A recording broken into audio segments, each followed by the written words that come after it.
Netcasts you love. From people you trust. This is Twit. Bandwidth for the Tech Guy is provided by CacheFly. CacheFly.com. Hi, this is Leo Laporte, and this is my Tech Guy podcast. This show originally aired on the Premier Radio Networks on Sunday, July 21st, 2013. This is episode 998. Enjoy. The Tech Guy podcast is brought to you by Manpac's Manly Goods on a schedule. Get started today and have underwear, socks, toiletries, shaving supplies, and more delivered to your door. Visit manpacks.com/twit and get $10 off your first order of $30 or more, or buy a $50 gift card for just $40.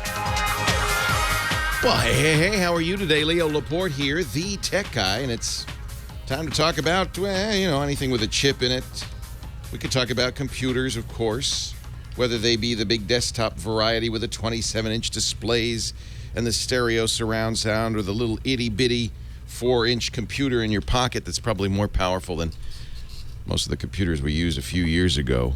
We can also talk about home theater, gadgets and gizmos. 8888 Ask Leo, that's the phone number. 888-827-5536. Toll free from anywhere in the U.S. of A. And give me a ring. I'd love to hear from you. We talked last weekend with somebody who said, I want to buy a Surface RT. That's the Microsoft tablet, And on Sunday, exactly a week ago, Staples, kind of surprisingly, dropped the price from $499, What's your question or comment? let's say $500, to $350. They dropped the price $150.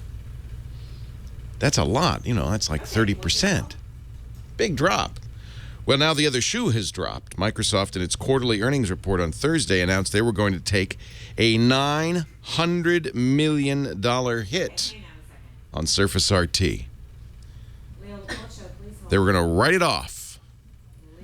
And you have to think that means they haven't sold a whole lot of them. The hit comes from the $150 discount. And apparently that means they're selling below cost. And apparently they think they're going to sell a lot below cost. I don't know. I think things, I would not recommend at this point of buying a Surface RT tablet, because I think we talked about it when our caller called last week. She said, but it's inexpensive. I get a full version of Microsoft Office built into it. And I said, yes, but don't be confused. And I think that this loss indicates people weren't confused. This isn't Windows. This is Windows RT. It doesn't run Windows programs. It only runs programs specifically designed for Windows RT. It doesn't run programs for Windows Phone. Doesn't run programs for Windows 8. It is something completely and utterly different. And I was concerned. I really thought, oh, golly, what's going to happen is people are going to buy this thing. It says Windows on it. It says Microsoft on it. They're going to buy it, and they think that this is a Windows computer. It ain't. It's a tablet. Well, I guess I was wrong. I think people figured it out because nobody buys it. Brian W. in our chat room says, well, what does the RT stand for anyway? Well, there's a lot of speculation about what it could stand for now. But I don't know. Microsoft, I don't think, ever said what RT. NT, remember Windows NT? That was new technology. I don't know what RT was. Revolting technology? I don't know. Something people didn't want, clearly. Real trashy? A real turkey? These are the chat room suggestions. Redundant technology, retread, wrong time. Dale Poco says, rootin' tootin'. Okay.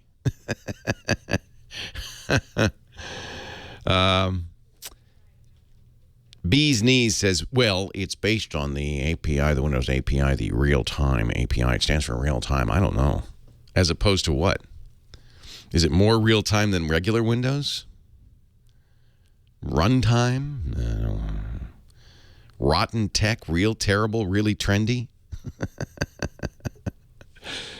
I think it's whatever RT stands for, it's a flop. So don't buy it, because the last thing you want to do Now, I know this is going to accelerate the floppishness, but I think Microsoft, when it took a $900 billion charge against earnings, probably understood that this would be the result. When you hear something like that, people just stop buying it completely. Nobody wants to, even if you get it cheap. Although, there might be a precedent for this. Didn't BlackBerry offer its completely failed Playbook tablet for $99 and it sold out real quick? Mostly to people who thought they could do something with it, like hack it.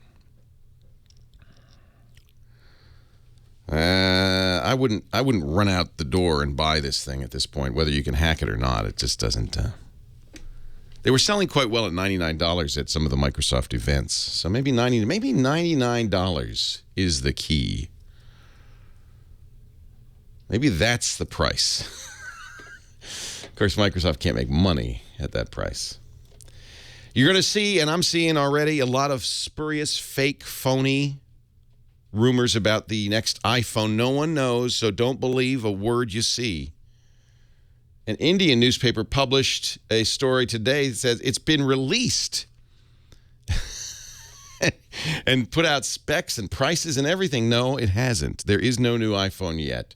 We don't even know what the name will be. iPhone 5S, maybe 5 RT. I don't think so. Maybe Windows or iPhone 6, maybe. Nobody knows anything. So if somebody tells you, oh, yes, the new iPhone, especially if you're like in a store and somebody says, well, you want the new iPhone. No, it's not going to probably be announced until September at the earliest. September or October.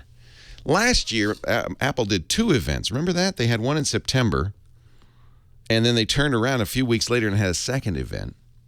They did the iPhone, and then they announced the iPad and some others and new computers. Actually, the October event last year was like all new stuff. We just don't know what it's going to be. We really don't. So don't believe anything you read or anything I say. What we do know is that there will be a new phone from Google. Google bought Motorola Mobility. Must be almost a couple of years ago, right? And Motorola makes the Droid. I was in a concert a couple of nights ago. And somebody, I guess, forgot to turn off their phone in the middle of the song. Beautiful song by Jewel, folk singer, acoustic. I hear, Droid, loud and clear. Okay, 2 things.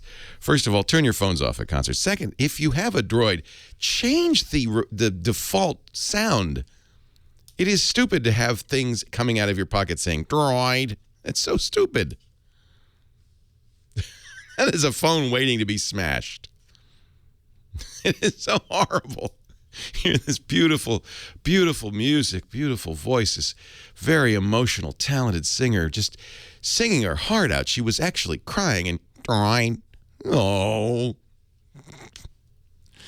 No, I can tell you one thing. I have seen. I was at an event a couple of weeks ago, which Google showed some of us what it's up to, and I can tell you one thing. I'm under a non-disclosure agreement, which I never do. I hate it. But one thing, I don't think they'll mind if I tell you this. It does not say in any shape or form Droid. That's gone. Thank goodness. In fact, I don't think they're going to characterize it as a Droid. Now, what's interesting is Motorola has another event on the 24th in 3 days. I think they still have some Droids left in the bottom of the Droid drawer. So there will be some new Droids, but heaven help us. But the new August 1st now, invitations have gone out. The first phone that has been designed by Motorola since Google acquired it. Takes a while, to clear out the pipeline. And the Moto X, we know it'll be called that. Lots of rumors about what it will include. But given how important this is from Google's point of view, this is Google saying, okay, if we owned a phone company, here's what we'd do. So this, I think, is going to be something to watch. I can't say, but I think it's going to be something to watch. And if you are in the market for a phone, if you wait 9 days, 10 days, then you'll at least know. You'd have to wait a little longer to find out what Apple's up to. I think that's 2 months off at least. And Samsung, who knows? Samsung could get They're so unpredictable. The only thing I and I carry right now a Galaxy S4. That's my preferred phone. But the only thing that it kind of galls me is they just haven't updated the design in 3 generations. Looks pretty much like the Galaxy S2. All right. Anyway, those are some of the things we can talk about. What's on your mind? 8888 Ask Leo. Leo Laporte, the tech guy. Grind.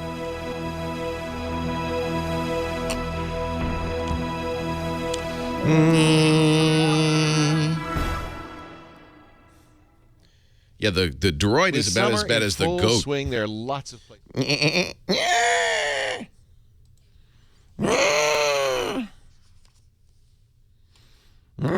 Yeah, Kevin's going to be on the show tonight, unless he bails. Should we get a stuffed raccoon for Kevin? We should try to send somebody out to get a stuffed raccoon, and he could reenact. Dvorak, Silverman, Kevin Rose, and Jolie Odell. It is going to be one amazing twit this afternoon at 3. But I have to say, I should just to be fair, Kevin Coon Hurler Rose sometimes bails on us. So you never know. The animated GIFs already flying, just like that proverbial raccoon. I like at the end how you see its eyes looking back at him. It's like, I'm going to get you, sucker.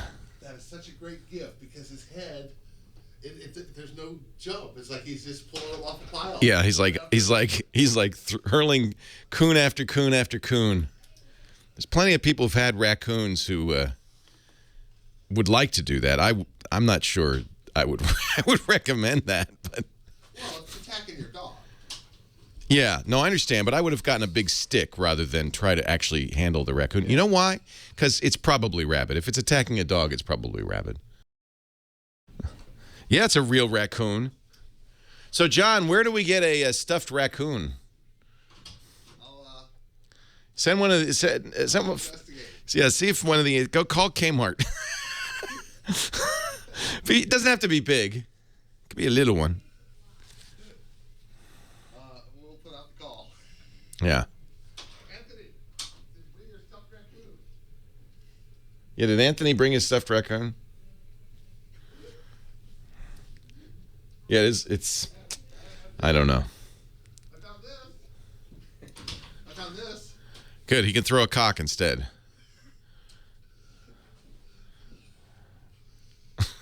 Ah! Quick!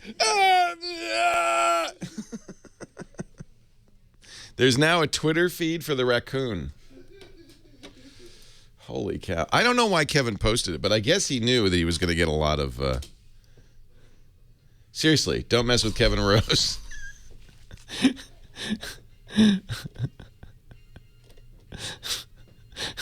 So hopefully the down round on Friday doesn't affect my valuation.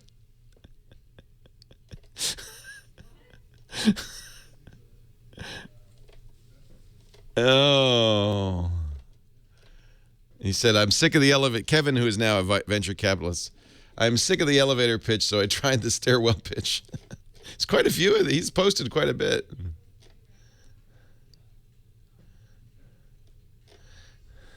Kevin Rose launches raccoon. VCs everywhere wondering how they can get into the round.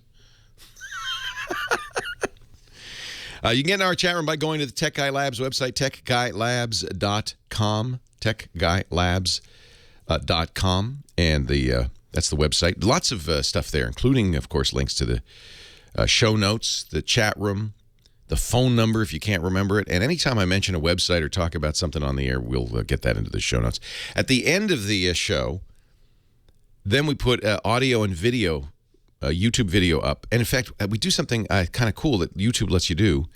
On YouTube, when you put a link up to a YouTube video, you can jump right to a part of it. So Josh Windish on my staff must spend hours doing this. Actually makes each question and answer pair has a link to the video right where it was asked and answered. So you can jump right to that part of the show. That's all at techguylabs.com.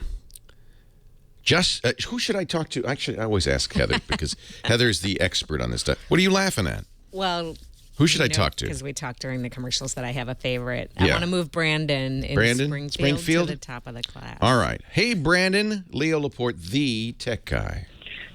So, it is an honor talking to you. You're like my. It's just an honor talking to you. Aren't you kind? How old are you, Brandon? I'm pretty young. You would expect. I'm 10. Okay. I'm calling from via Skype. It's pretty cool that an old guy like me can have fans. So it's not for you. It's not Justin Bieber or No. New Direction. No. Yeah, I call those guys One Direction. Wrong direction. One Direction. Down. Wrong direction. Wrong direction. I like you a lot now, Brandon. Good job. What can I do to make your life a little easier? Well, my question is, if I'm talking. Sorry. Is that your sister or your dad? Or your mom? Sister? Gosh, they're so annoying, aren't they? Go ahead. I'm talking here. What's your sister's name? Emily. Emily? Can't you see Brandon's on the phone? What can I do? What can I do for you, Brandon? Well, my question is, if I was looking into selling something on eBay, how would it really work for me? Because I've never really looked into eBay. You got a lot of old New Direction posters you want to sell? I want to sell my sister's. Okay. I don't believe they allow that on eBay. Actually, that's an interesting. So have you ever sold anything on eBay before? No. I think you have to be. I would guess you have to be 13 or over to sell on eBay. I'll have to look. A lot of sites do this. Do you know why? You've probably noticed this, right? That they say, "Are you over 13?" and you say no, and they say, "Sorry, go away." And the reason is because of something called the Child Online Protection Act, COPPA. The Online Privacy Protection Act, which was passed by Congress a couple of years ago. And what it says is that to comply with the rules of this law, you have very strict protections against privacy violations on children under 13. The reason was there were some websites from pretty big names that were collecting information about kids under 13 and then advertising to them. Well, so that's kind of, that's a lot of sites, including Facebook. Do you have a Facebook page? No. Yeah, they won't let you. They say, now, of course, you can get around it, but they say without your parents' permission, you have to get verifiable, and this is hard to do, verifiable consent from a parent before a 13-year-old can create an account. Otherwise, you're collecting information. Even their email address is information that you're collecting that would be illegal. So you have to do direct notice to the parents. The parent has to provide consent, and it has to be written in a way that they can be verified, including sending an email message or a notice by postal mail to the parent saying, okay, are you really an adult? Now, eBay is even stricter because eBay wants you to have a credit card, right? Because they don't. So now that makes it even harder. You have to be over 18. Yeah. And I think it's also because there's an understanding of a contract when you sell on eBay. So here's the deal. You can't do it, Brandon, but your parents can. So the trick is, your parents probably don't know how to do that, but you could figure it out and help them. And then say, Mom and Dad, I have a lot of old toys. I'll give you, tell Mom and Dad, I'll give you 10% of everything I make if you would just sign these papers for me. In other words, your parents have to do it with you. They have to create an account. They have to be responsible for you. It's like they're co-signers. You can't buy a car either, Brandon, or a house. Oh yeah. Oh yeah. I think it'd be the other way around. I get 10% and then they get everything. Yeah, parents just don't understand, do they? No, you're doing all the work and they're getting all the money. Yeah, just ask the Mouseketeers. Are you gonna do the work? There's some really good books for selling on eBay. It is actually, there are some tricks that you want to know about selling on eBay. How to take a picture of what you're selling, how to describe it in a fair and accurate way, things like that. What kinds of things, is this to make a little money on the side? Is this what kids your age do instead of a paper route?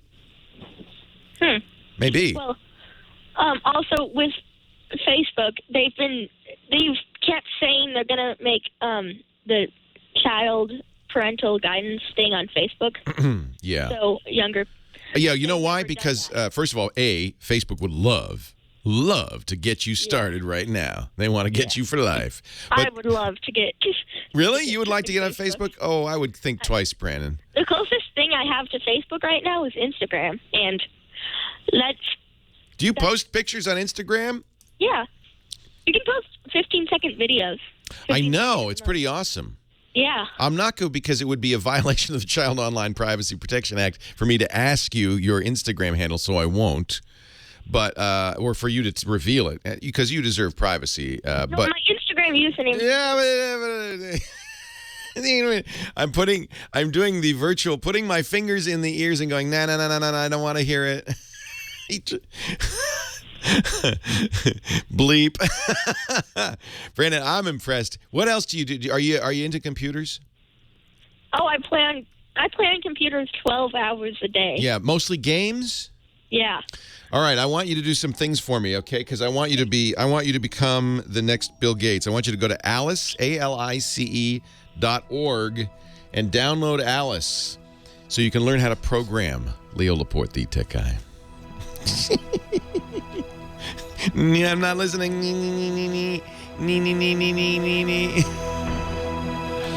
If he spent 12 hours a day on Alice, by the time he's 15, he'd be writing iOS apps and making millions.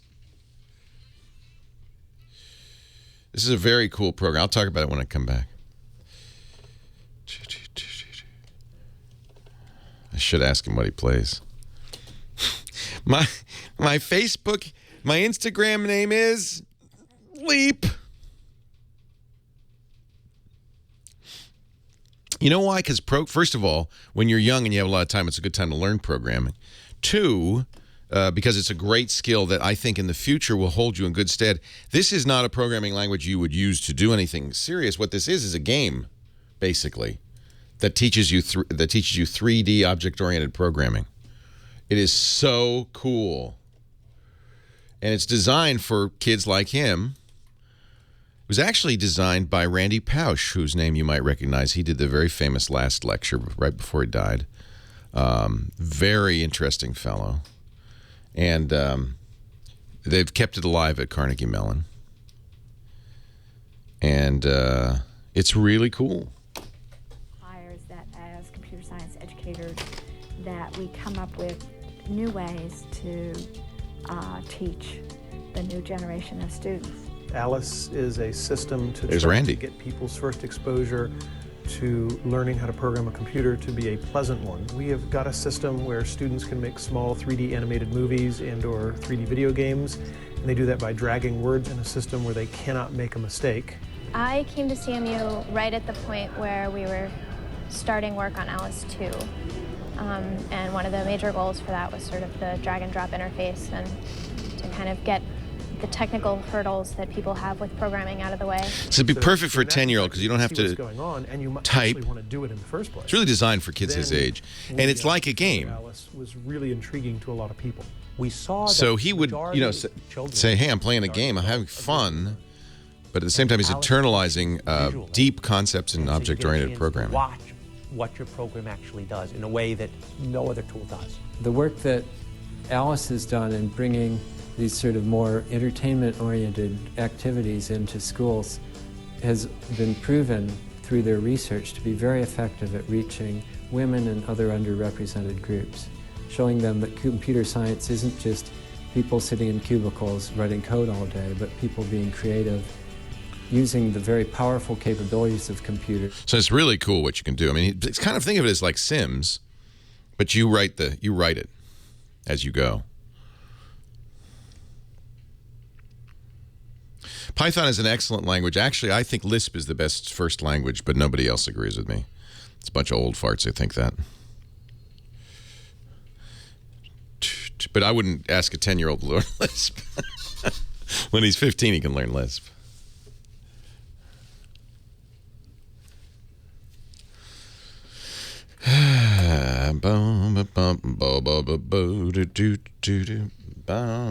You know what? I think there are a lot of adults listening who would enjoy it too.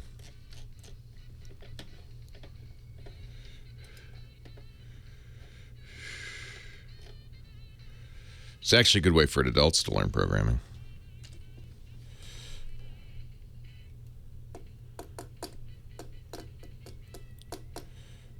Yeah, I know. And I don't know what to do for our 1,000th episode. What I'd like to do, and I'd mention this to Heather, is ask a bunch of famous people to say hello. But I don't know very many famous people. We're a little bit behind now. It's too late. We get Dr. Dean to say hello. Yeah, we I don't totally listen do to you, but his son was at the festival yesterday. Oh, neat.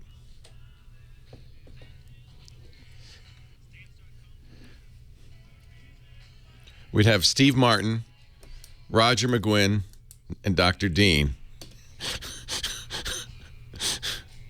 I could just ask people to record it.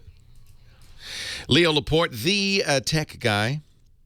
Our 1,000th episode is 1 week from today, and I don't know. First of all, you don't see the Today Show say, "Hey, it's our 1,000th episode." You don't see. This is not professional to celebrate your 1,000th episode. You shouldn't. We shouldn't. We should just go on as if nothing happened. No.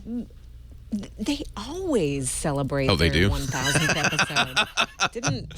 I guess everybody 1,000 does it. is a lot of Jerry episodes. Seinfeld, the rest of development. Da, da, da. I know a few famous people. If you're a famous person and you're listening to the show, this is what I thought. Is maybe record a 15-second, just, "Hi, Leo, congratulations on the 1,000 episodes." It'd be fun. Say your name. Say, "Hi, Leo. This is, I don't know, John Hodgman is a friend." I could get John Hodgman to do it. But see, the problem is most of the people I know are geek celebrities, but not real celebrities. So people go, "I don't know who that is." So, but okay. If you're famous and you're listening, if you're semi-famous, if you're Porky Pig, I interviewed Porky Pig 2 weeks ago. Porky could say that. Happy 1,000th the anniversary. Just email something to leo@twit.tv. How about that? Or Heather at twit.tv. You get email, right? Mm-hmm. Heather or Leo, either one. They're both easy to They're spell. both easy to spell. At twit.tv. CC me. Even if you're not famous, send me something, and maybe we'll just have greetings through the show. Because that's radio, and it's people, it's voices. But we've had Steve Martin's been on the show. Roger McGuinn of the Byrds has been on the show. John Hodgman. Kevin Spacey. Used to know him. Kelly Ripa. Regis Philbin. I've been on their show like 30 times. Maybe I could beg them. Please. Do you know who I am? LeVar Burton. I could maybe. All right, now that I'm thinking, I do know a couple of famous people we could ask them. Yeah, we'll string a few together. String a few together. We'll just keep playing it over and over. Brent Spiner. I know him. I've interviewed him. Hey, congratulations, by the way. I didn't know this, but Mike Mann's telling me in the chat room. Bob Bergen, who's been on the show, he's the voice of Porky Pig, just got an Emmy nomination last week for his work as Porky Pig. So that is pretty awesome. Congratulations, Bob. Excellent. Will Wheaton. Somebody said George Lucas. I've never had him on the show, but I have met George Lucas, but it was not in auspicious circumstances. I was auctioneering you're laughing already. Yeah. A benefit for a school that his kids went to. And you know how they do that? They'll do the benefits and everybody will donate something. And I don't even remember what it was. It was a painting or something. And I see Mr. Lucas in the front row. He's bidding. That's wonderful. And then a woman across the room starts to bid. And there's a lot of laughter as they bid back and forth. And I have no idea what's going on. Turns out that was his ex-wife. And they were bidding against one another. And I'm the clueless auctioneer just going, "Well, what do you think, little lady? You going to let that guy steal that painting?" "For my dead body," she says. And you weren't in on the joke until afterwards. After. Man. I do know John Lasseter of Pixar fan. I know a few people. But okay, we'll see what we can do. Maybe, but for it's a week from today, 1,000. We'll see. If it happens, it happens. Started doing the show in 2004. 1800. Feels like 1804, but no, in 2004 I became the tech guy. But I'd been doing this show since 1991. That's 22 years. So it really is probably more than 1,000 shows. What's 22 times 260? A lot. Dun, dun, dun, it's like 4,000 or 5,000 shows. But anyway, we started counting on January 4th, 2004. That's when we started counting. So that's the most important thing. When did you start counting? Was that when the syndication began? No, it's when I started doing the Tech Guy on KFI in Los Angeles, the 50,000-watt blowtorch of Southern California. Okay. And they syndicated it about 3 years later on the premier radio networks. Hey, we were talking with before the break with Brendan the kid about the kid. Hey, kid, the 10-year-old, and he said he wanted to sell stuff on eBay. And then I asked him, well, what do you do with computers? And he said, I play games all the time. What do you say, 12 hours a day? So here's the thing now, Brandon, that's great. I often think, remember Guitar Hero was a big thing? And I would see people become really adept at Guitar Hero. And I often thought, if you spent the same 6 hours a day learning to play an actual guitar, you could be an actual guitar hero. Instead, you've learned a skill that is completely useless. You now know how to tap buttons on a plastic guitar in rhythm. What good is that? Although I have seen studies that say kids who learned or played a lot of Guitar Hero or Rock Band actually became better musicians as a result. I don't know why. Maybe they knew how to pose properly. In any event, I'm thinking, Brandon, if you spent some of that time that you're playing video games, playing a game-like thing called Alice, I think you would get first of all, you'd enjoy it. It's very much like The Sims, except instead of the Sims is all programmed for you, Alice, you are writing your own environment. And it's very easy to use, very powerful, and it's absolutely free. Alice 2 just came out. If you go to alice.org, you can download it. It runs on Windows, Mac, or Linux, so, any computer you've got. There is a book if you want learning to program with Alice, but the beauty of Alice is you could just jump right in. I think you'd be able to use it right away. And you can't make a mistake. It's programming in a 3D world, which is really cool. You're creating a game, in effect. A lot of kids ask me, I'd like to write video games. Or, I like to play video games. Could I be a video game tester? This is great. Alice is great. Hey, Brandon, he's in our chat room right now. So, Brandon, alice.org. Just do me a favor. Just of the 12 hours a day you're playing Call of Duty or whatever, take a few and just play with Alice and see what happens. Rusty Relic says, gamers make good surgeons. Great hand-eye coordination. Okay, maybe, but I don't want to be lying on a operating table in 10 years and the surgeon's got the scalpel in his hand and he starts going, pew, pew, pew, pew, pew, pew. I don't know. Justin, Manville, New Jersey. You're next. Leo Laporte, the tech guy. Hi, Justin. Hey, Leo. How you doing? I'm great. How are you? Good. So I sell a lot of stuff on eBay and Amazon, and at one point eBay was having an issue with printing international labels on Macintosh. So I downloaded a PDF plugin for Safari. It's called PDF Browser Plugin. It's by Schubert. And I used that until they rectified the issue. So now I go to delete the plugin because it's adding an extra step or two for me to print each label, which gets annoying after a few hundred times. And I go into my library and delete the file as it instructs in their support section on how to uninstall their plugin. I delete it, empty the trash, restart the computer, and it's still there. I can't get it to go away. Yuck. So wondering if you have any ideas on how to get this file to get off my computer, even though I've deleted. So if you try to open a PDF in Safari, it still opens it in Schubert? Yes. Okay, that's not right. We don't want that. I'm looking at this. I mean, of course, on a Macintosh, you've got Preview, but this did more than Preview did. It was more valuable to you than... Well, it enabled me to print those international labels when eBay was having some sort of functionality issue. But what it's doing... Couldn't you do that with Preview, though? I'm just saying that all Macs come with a built-in PDF viewer. I tried Preview, Yeah. and it was not working. And I also tried doing it in Firefox and a whole bunch of different situations, and it was a big problem. I can explain what to do. We got to take a break. There's the music is playing, but it's just removing a browser plugin. Simple thing to do. I'll talk about it when we come back. Leo Laporte, the tech guy.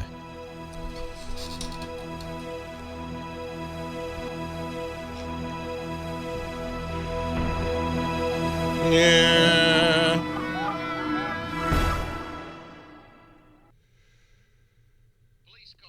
Mm-hmm.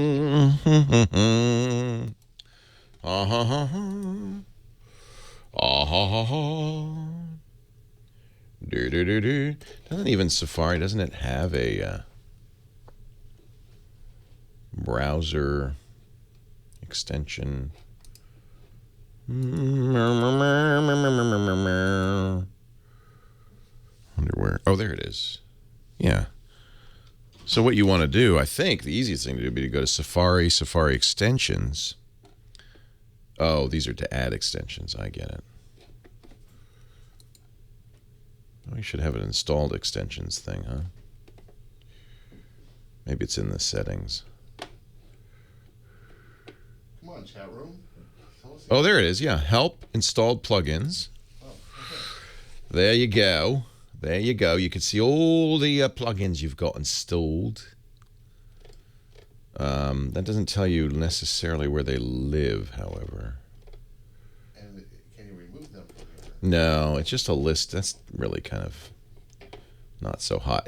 You know, in Chrome, you could just press the trash can and delete it. Anyway, they live in 2 places, so it's not so hard.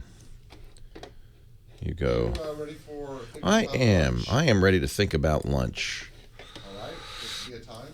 This would be a good time. Just want to check here.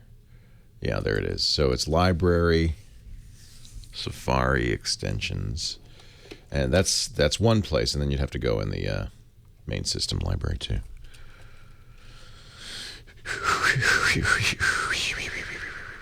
Yeah. Internet plugins too, huh? Okay, so there's a few places to go. Yeah, let me look at what they have at Paloma. Did you get into Hallie's? You did. And did you enjoy it? You did. Look at this. You guys, you and I. Did we send out a memo? Did we send out a memo or what? When he comes over here. You come over and pose and we'll do that. Oh, Italian wedding soup, my favorite.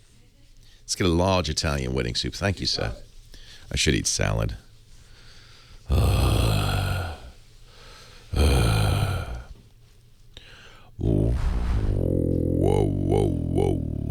What is the preferred Android app? There is no preferred Android app, TechOker, but you can ask the folks in the chat room what they like.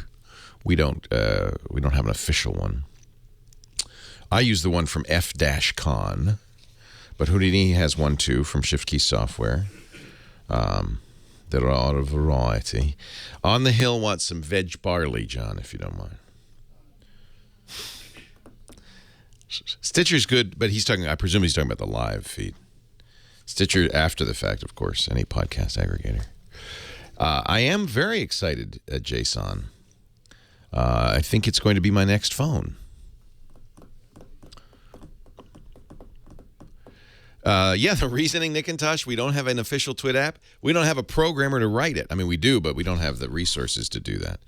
So, lacking resources, the best thing I can do is just ask the world to help us. I have tried the Ouya. I consider the Ouya kind of uninteresting and underpowered. However, there is one use of the Ouya that I like, which is using it as a Plex. You can install Plex on it. Then you got something. If I could only put The Simpsons Tapped Out on it, then I'd be happy. Leo Laporte, the tech guy. 8888, ask Leo. You want to feel old? Mick Jagger turns 70 on Friday. Leo, we were talking about Safari plugins, in particular one called from Schubert. That is a PDF browser plugin, lets you view PDF documents.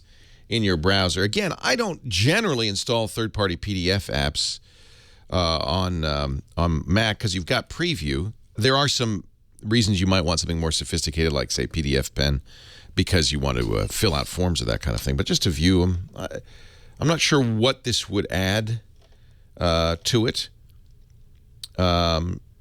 Anyway, anytime you install a plugin into a browser, it generally installs a file into a plugin folder. And you can see what plugins are installed on Safari by going to Help. On the Help menu at the bottom, it says Install Plugins, and it'll give you a list of the plugins installed. If you still see the Schubert PDF browser plugin there, that means it's still installed. Unfortunately, this is really a shame. Apple doesn't give you a way to uninstall it from this location. You just get a list of what the plugins are and what they, support. Nor does it show you where the plugin's installed. And unfortunately, there's a number of places you can install plugins. The first place to look is in your home folder. So that'll be the folder, with your name or whatever it is you use for your home folder. This is another thing Apple does that I don't like. They've hidden the library folder. So to get to the library folder in your home folder, press the Option key, visit the Go menu on the Finder, and that'll add it. It'll add the library to your Go menu. When you can actually release it and then press it and see it come and go. Apple figures, well, we don't want newbies to know where the library folder is because you can delete stuff from the library folder and cause problems. So only the most sophisticated users who know enough to hold down the Option key will be able to go to the library folder. So hold down the Option key, go to the library folder. Inside that, there are actually two folders you might want to look at. One's called Safari. That has an extensions folder in it. That's the normal place to put it. So library, Safari, extensions. But there's also, unfortunately, an Internet plugins folder. And some programs, and I'm not sure which Schubert does, put it themselves in there. If you installed, when you installed it, installed for all users, now you got a little bit more of a challenge because installing a plugin or any extension to Macintosh for all users means putting it in the system library folder.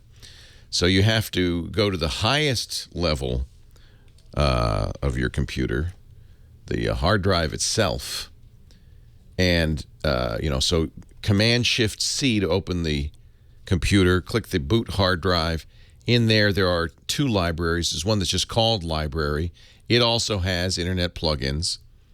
Those are the ones that are installed for all users.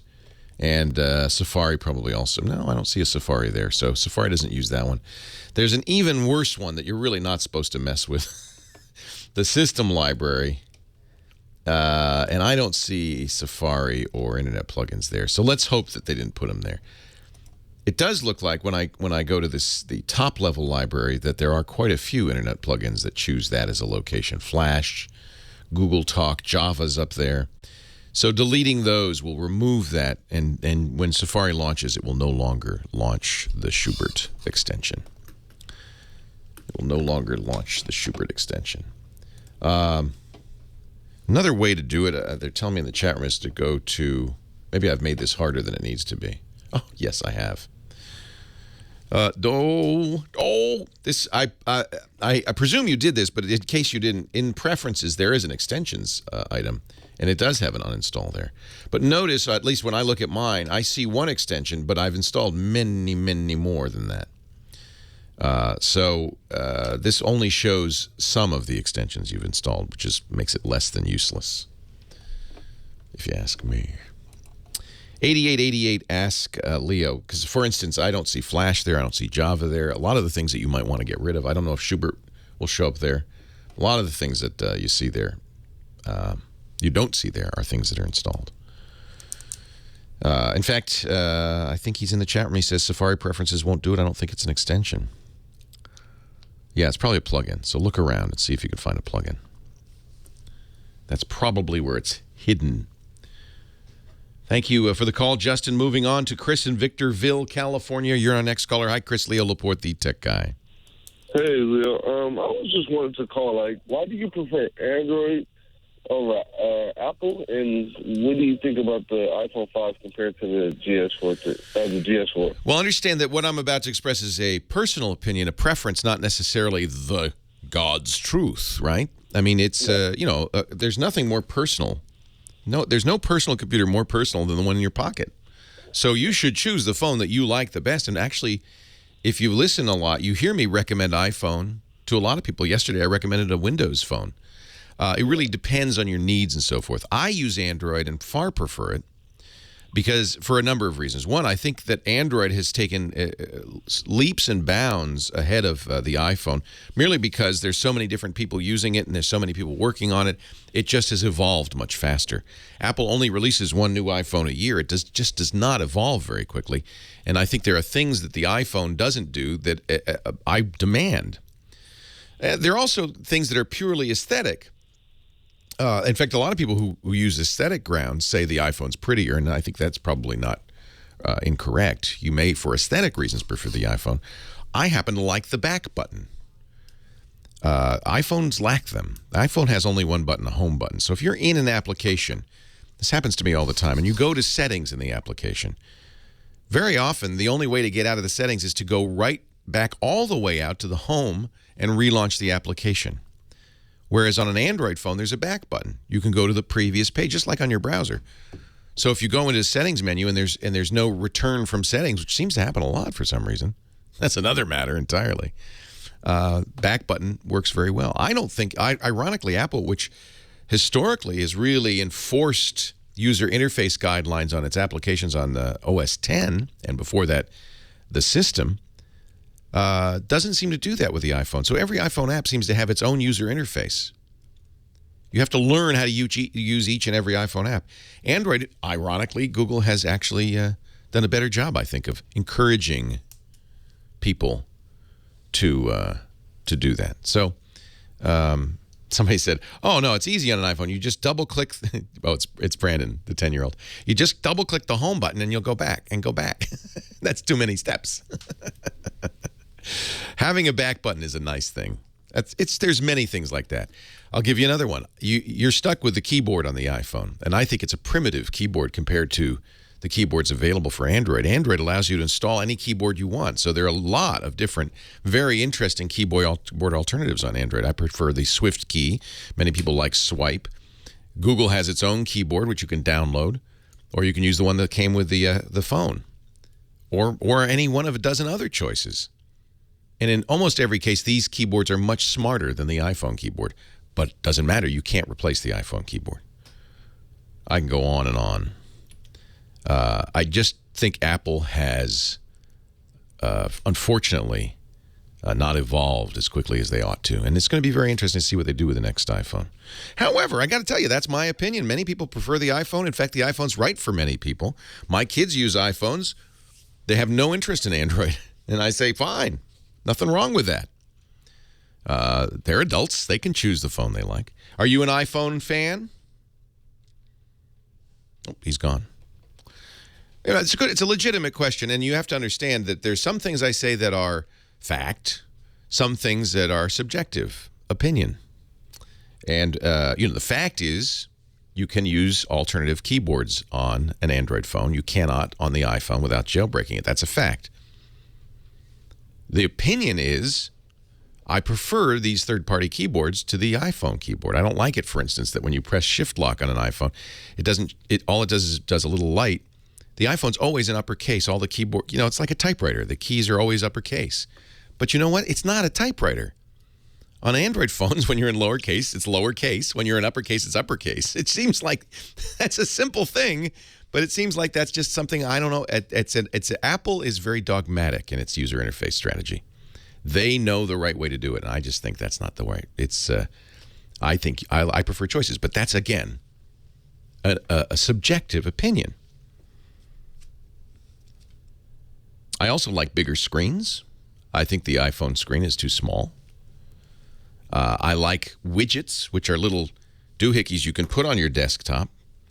So you can put the weather or time or, Flipboard shows articles on your desktop. You can't do that on the iPhone. The iPhone, it's a grid of icons, and that's it. I think that I prefer more choice. That's all. Leo Laporte, the tech guy. It is up to you, though, isn't it?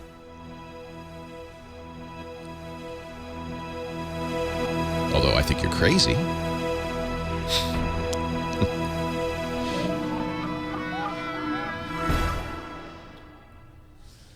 There's a lot of reasons the iPhone's preferable. It's simpler. It's easier. It's cleaner. I have family members who cannot figure out how to use Android. They just can't. I mean, this is a widget. This is my calendar, right? So I don't have to enter the calendar to see what my calendar appointments are. This is a widget. These are voicemails and text messages. I can scroll through them.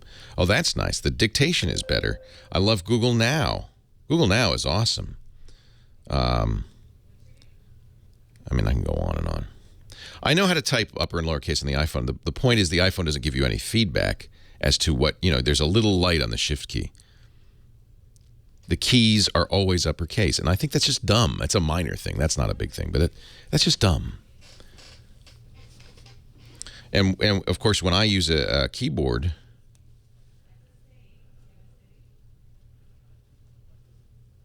I use my own keyboard. So this is Swift key. So when I press the Shift key, it can have lower, upper, or Shift lock. Swift key also puts, let's do it again, suggestions up at the top. So I can actually type very quickly just by typing the suggestions. I am going to, and it learns, by the way, from previous messages. So apparently I often type I am going to, and then the choices have, be, or get. I haven't written a word yet. I've just accepted choices. So this is Swift key, which is fabulous. Voice dictation is far superior on Android, much more accurate.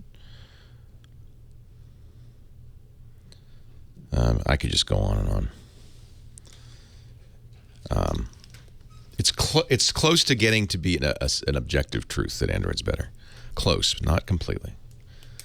The battery-saving app I use normally on the HTC One is called Greenify, but you have to be root to do that. Oh, that's another thing.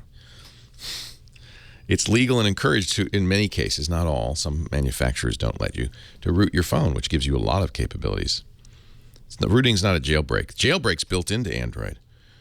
So jailbreak on an iPhone means you can buy iPhone apps from a third party, not Apple. You have to jailbreak the phone to do that, and there's all sorts of issues with jailbroken iPhones. Jailbreaking on Android means going to the settings and checking the box that says, I guess it's in applications, checking the box that says allow third-party app stores. I haven't tried Green Power. You like Green Power? Let me look at it. Oh, here's another thing I like. This I really like. You can't do this on an app on an iPhone. You really should. I can go to the Play Store on Google and search for an app. What was the app again? It was Green Power. Free battery. Huh. And now watch this. Install. It says, okay, here's a list of all your Android devices. Which one do you want to install it on? I'm going to install it on the Samsung GT, this current one. Install. And now I'll install it directly from the web. Little things like that. Thank you. You're welcome.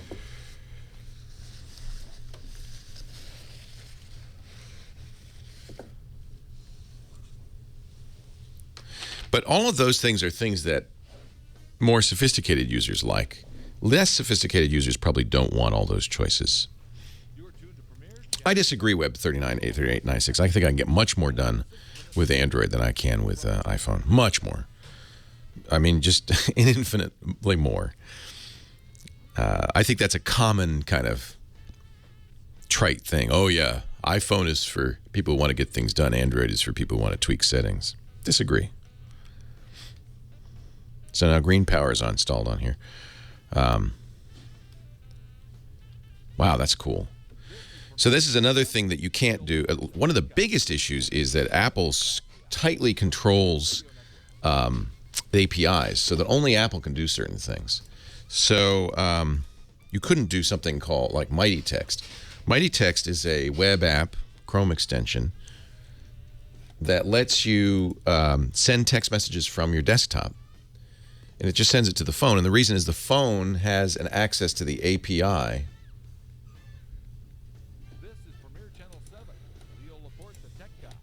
See, I want to hide. phone numbers on here.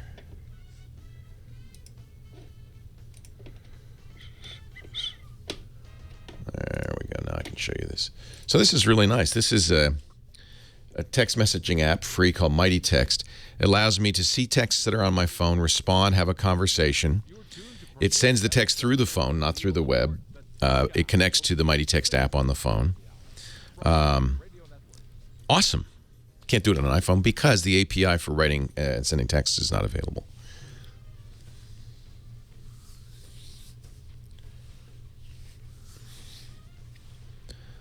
I mean, I can go on and on. Dark Slate, that was called SwiftKey. This means that I am number 737 in the of 2000 to get Google Glass, but I didn't get it. I gave it to Jason. I mean, I did get it, but I gave it to Jason.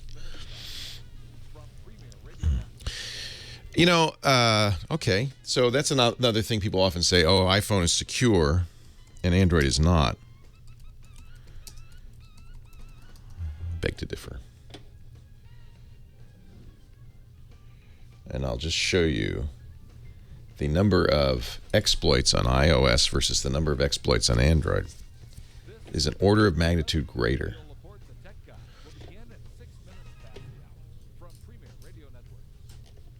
See if I can find that article.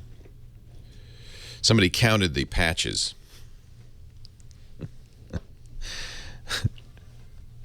Anyway, I don't need to get into a religious argument.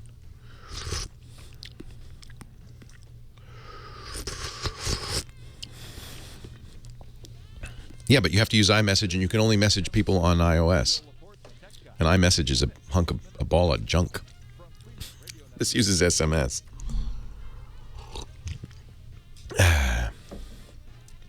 And frankly, the HTC One is every bit as beautiful as the iPhone 5, so I think that aesthetic argument also doesn't apply. You know, I use an iOS tablet because of the apps. I use the iPad because of the apps. And I really think that Android has caught up in that regard as well. But it was the tablet apps were considerably behind on Android.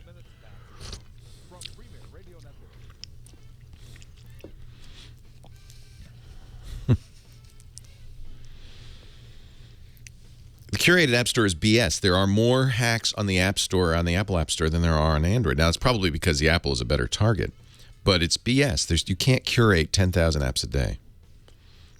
And so in my mind, Apple's making a promise it can't keep. You know, I'll give you another simple one. This updates its apps in the background. Every time I launch iOS, I have to update a bunch of apps manually. Finally, they added an update all. They're fixing that in iOS 7, by the way. But that's a perfect example. It's just I can go on and on and on and on and on and on and on. So I won't.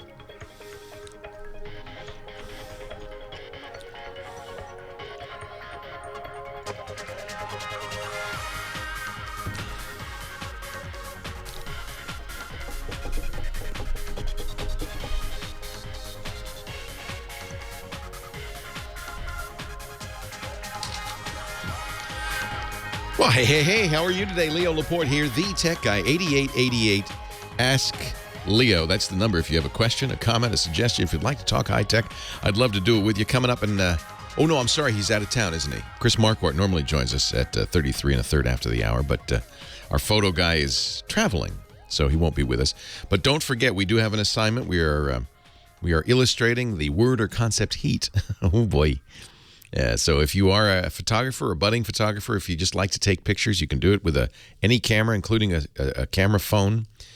Take a picture once a week. You can upload your best picture illustrating the word heat to our Tech Guy group on Flickr. If you go to Flickr.com.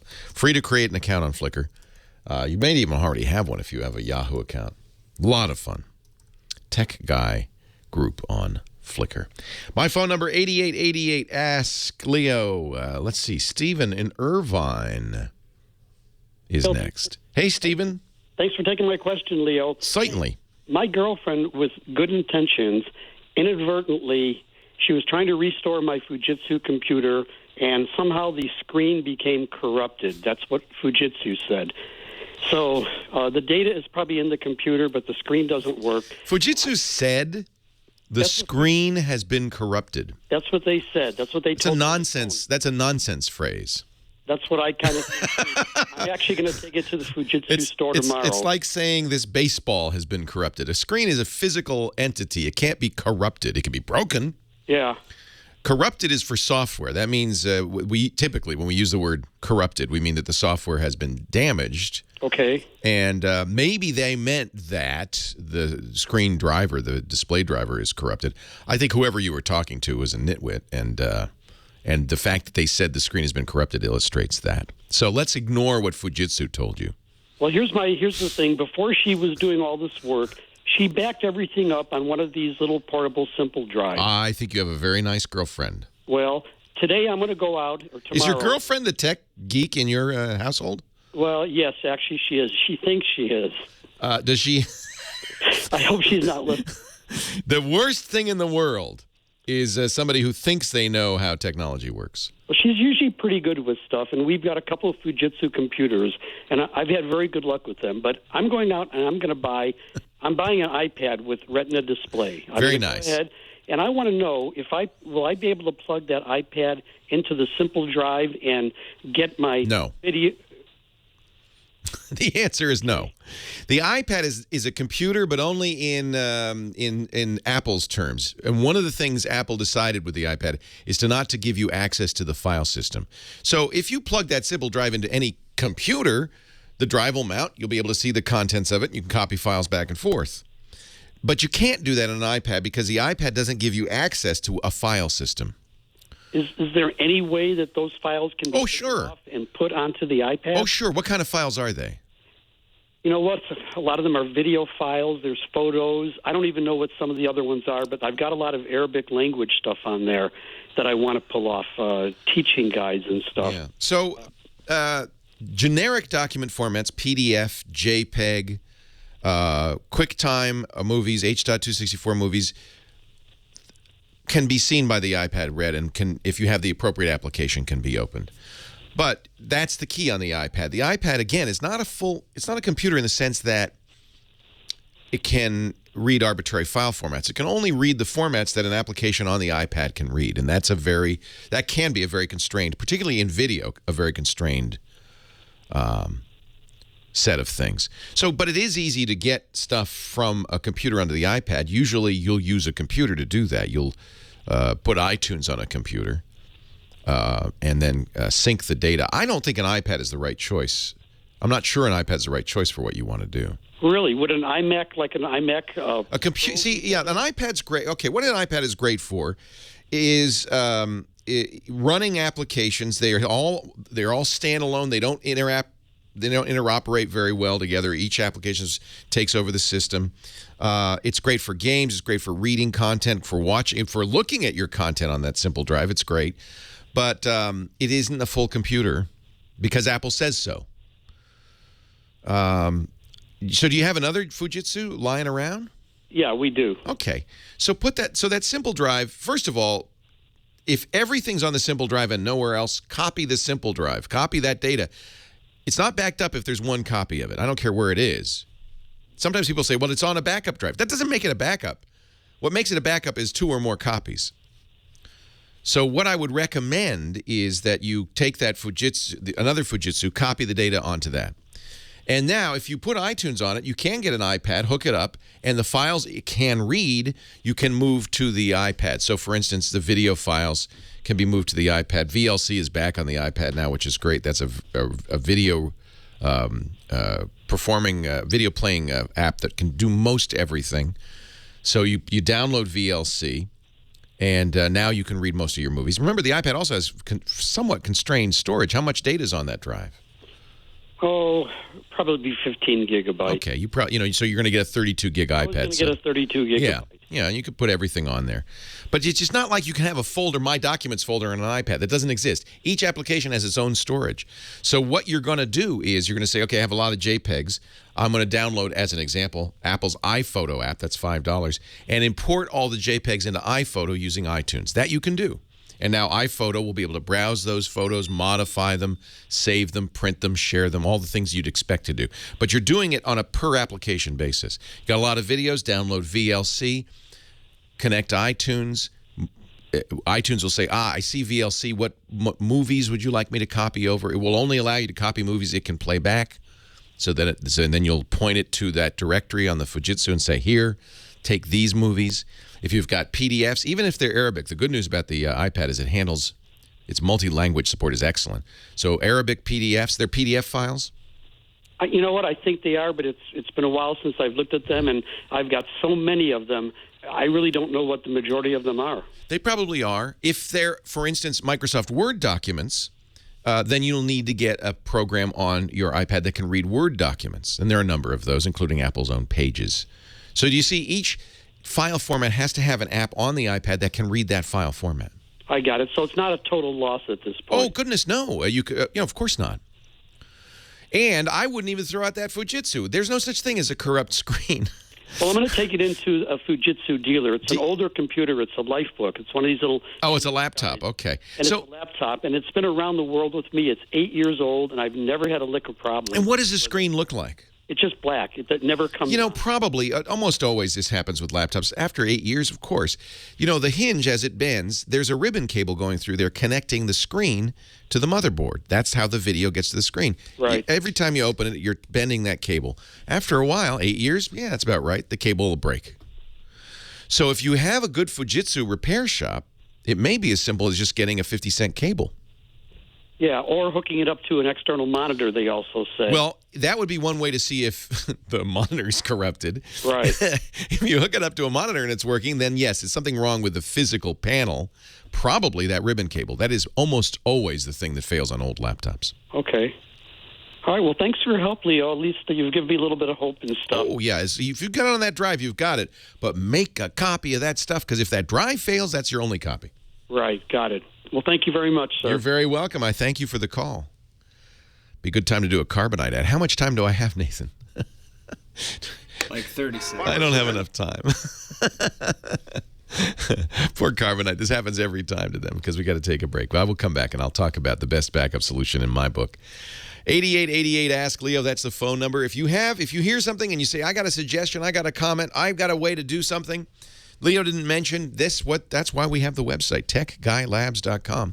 Every question is up there. James DeRuvo writes down the initial notes. Josh Windish and my staff then goes through it, adds audio and video, and I hope you will add your comments. It's always free, always available, techguylabs.com. I'm Leo Laporte, the Tech Guy. More to come right after this. Leo Laporte, the Tech Guy, 8888 Ask. Leo's the number. Jason in Cooper, Texas. Hi, Jason. Hi, Leo. Welcome. What can I do for you? I have a Android tablet I bought from Amazon about a couple months ago. Who made that Android tablet? It's a name called, they're called MATRICOM. Metricom. Tab. Yeah. Prism. Unfortunately, so here's the deal with Android. It's an open source project. Google supports it, but it is not Google's. They don't own it. And it is free for any manufacturer to use. Now, if the manufacturer wants the Google apps on it, like Gmail and so forth, then the manufacturer, Google Play Store, which is probably the most valuable app because it allows you to install other apps, then the manufacturer has to follow certain rules set by Google. But if the manufacturer doesn't care about that, Android is just like Linux. It's just an operating system they can download and install. So, as a result, there are a lot of very, very bad tablets. They're usually very cheap as well, available all over the place. Just because it's an Android tablet doesn't mean it's anything. It's just that's the operating system. So now that I've said that, what's going on? You having trouble with it? I can't seem to get the stuff moved to the SD card. Yeah. So, here it is, Matricom. $66. Well, that's a good deal. Wow, that's a very inexpensive tablet. Sorry. So, folks, please, you get what you pay for, okay? When you get a $200 computer, a $50 tablet, it's going to be junk. It's going to be junk.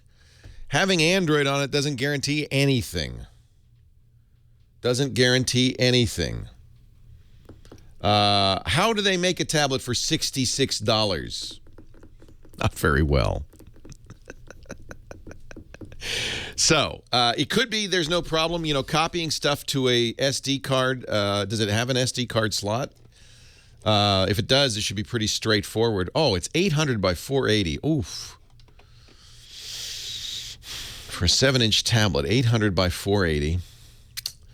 4 gigs of RAM, that's good. It has 802.11. Average battery life, 3 hours. That means it's probably an hour.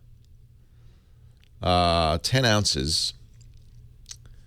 It doesn't say whether it has an SD card slot. Let's see. Oh, this is just, yeah, it says USB extendable. That means, I don't know. If you plug it into a computer with a USB port, a normal Android installation will pop up a little thing in the notification bar that says, you plugged it into a USB port. You pull down the notifications, that's swiped down from the top, and it will see, you can see USB device connected. Tap that, and then you can choose 2 formats. You can have it be USB storage, so that it looks like a hard drive, or it can be photocopying. It can be treated like a photo card, from your camera. Try both of those, see which one you can do. If none of that works, there is a Android file transfer program, and some computers require that. Most notably Macintoshes. Usually Windows machines don't require anything special, but if you do need, if you're on a Mac or you need the Android file transfer program, that's free. If you can't get it any other way, try this. It's at android.com/file transfer. It's for Macs, and it allows you to see the files on there and copy them. Windows, again, shouldn't have any trouble. But you do need to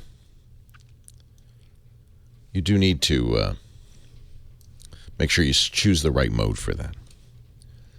Boy, I have to tell you, people call me a lot. Hey, I got a $300 computer. I got a $50 tablet. Yes, the fact that you can buy one of these things doesn't mean it's a good idea. And not unusual to have all sorts of problems with them, frankly. You get what you pay for. Vicky, Los Alamitos, California. Leo Laporte, the tech guy. Hello. Hey, Vicky.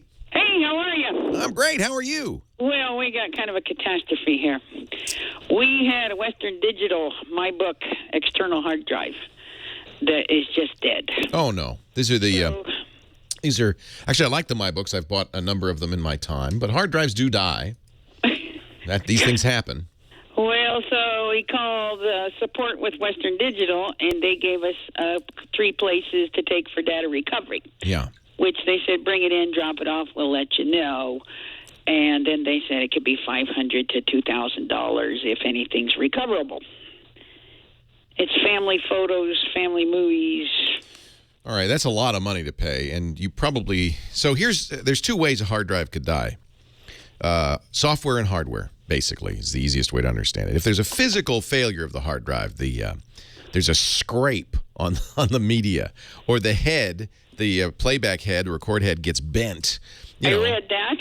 or if you dropped it out of an airplane, that might happen. Or the circuit board on the hard drive, there's a circuit board on there. Maybe that got fried or failed.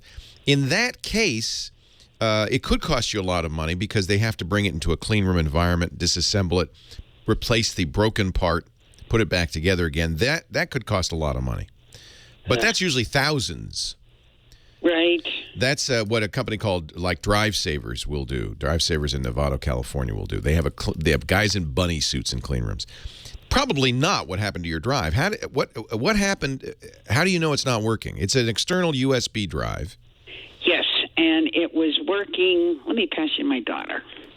Okay. Hi, daughter. Hello. What's your name? Mackenzie. Hi, Mackenzie. So you plug the MyBook in, and what happens? The computer says, I don't see anything? Well, the Mac, it'll actual thing will beep on the Western Digital, but it doesn't recognize it at all. Doesn't see When I plug it into the PC, I hear that little ding. You know how when you plug a drive in? Yeah. But then it won't find it. Okay. Almost certainly, the drive is fine. The enclosure is probably what's broken, and it won't cost you that much. Oh, okay. So are you fairly handy, Mackenzie, with a screwdriver? Yeah. Yeah. Could be. Yeah. So what I would recommend, you can unscrew that container, that metal container that the MyBook's in, and you'll get a regular hard drive. You'll say, oh, there's a hard drive. I recognize that. Maybe you do, maybe you don't. Depends if you ever open a computer. Be careful with it. There's circuit boards on top of it and stuff. You're not going to shock yourself. But I think putting it in a new enclosure will probably fix it. The cheapest way to do this is to go and you can, if there's a Fry's near you or something like that, an electronics store, go and buy a temporary USB connector. A company called Newer Tech makes them for about $40, but other companies sell these as well. It is a universal drive adapter. I'll talk about what to do with it right after this.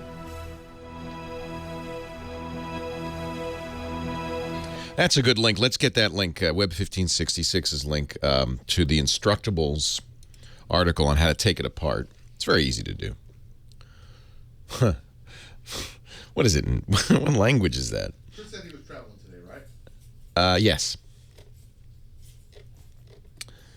With a screwdriver, you just pry it apart. And what you're going to get is a hard drive, a bare bones hard drive, just like you would buy if you bought a hard drive, for a computer that you put in a computer. Then now the trick is how do we read it? Now you could go out and buy a new enclosure, but this would be cheaper and a good way to see if it's okay. This is a handy thing to have. I have one of these. What it does is it's not an enclosure. It's just the interface. So you plug it into the hard drive.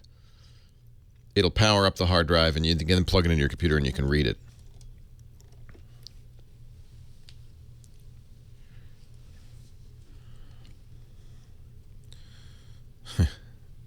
Well, she wants to get the data off of it. It's not about having the drive work. It's about getting the data off of it.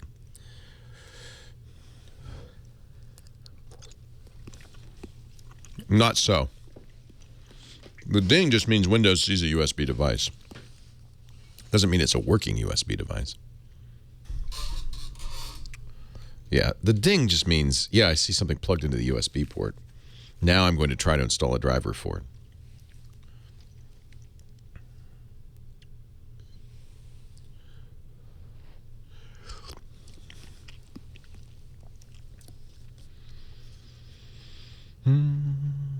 Yeah, they were quoting her. What did they say? $500? That's outrageous.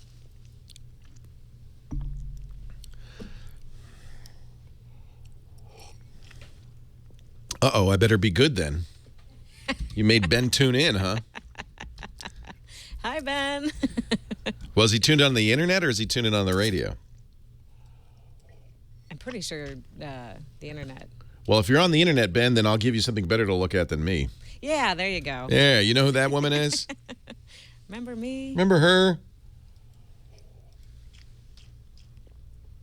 The Bay Area Radio Hall of Fame inductees were announced yesterday. So who was inducted? That was one of the topics of Facebook.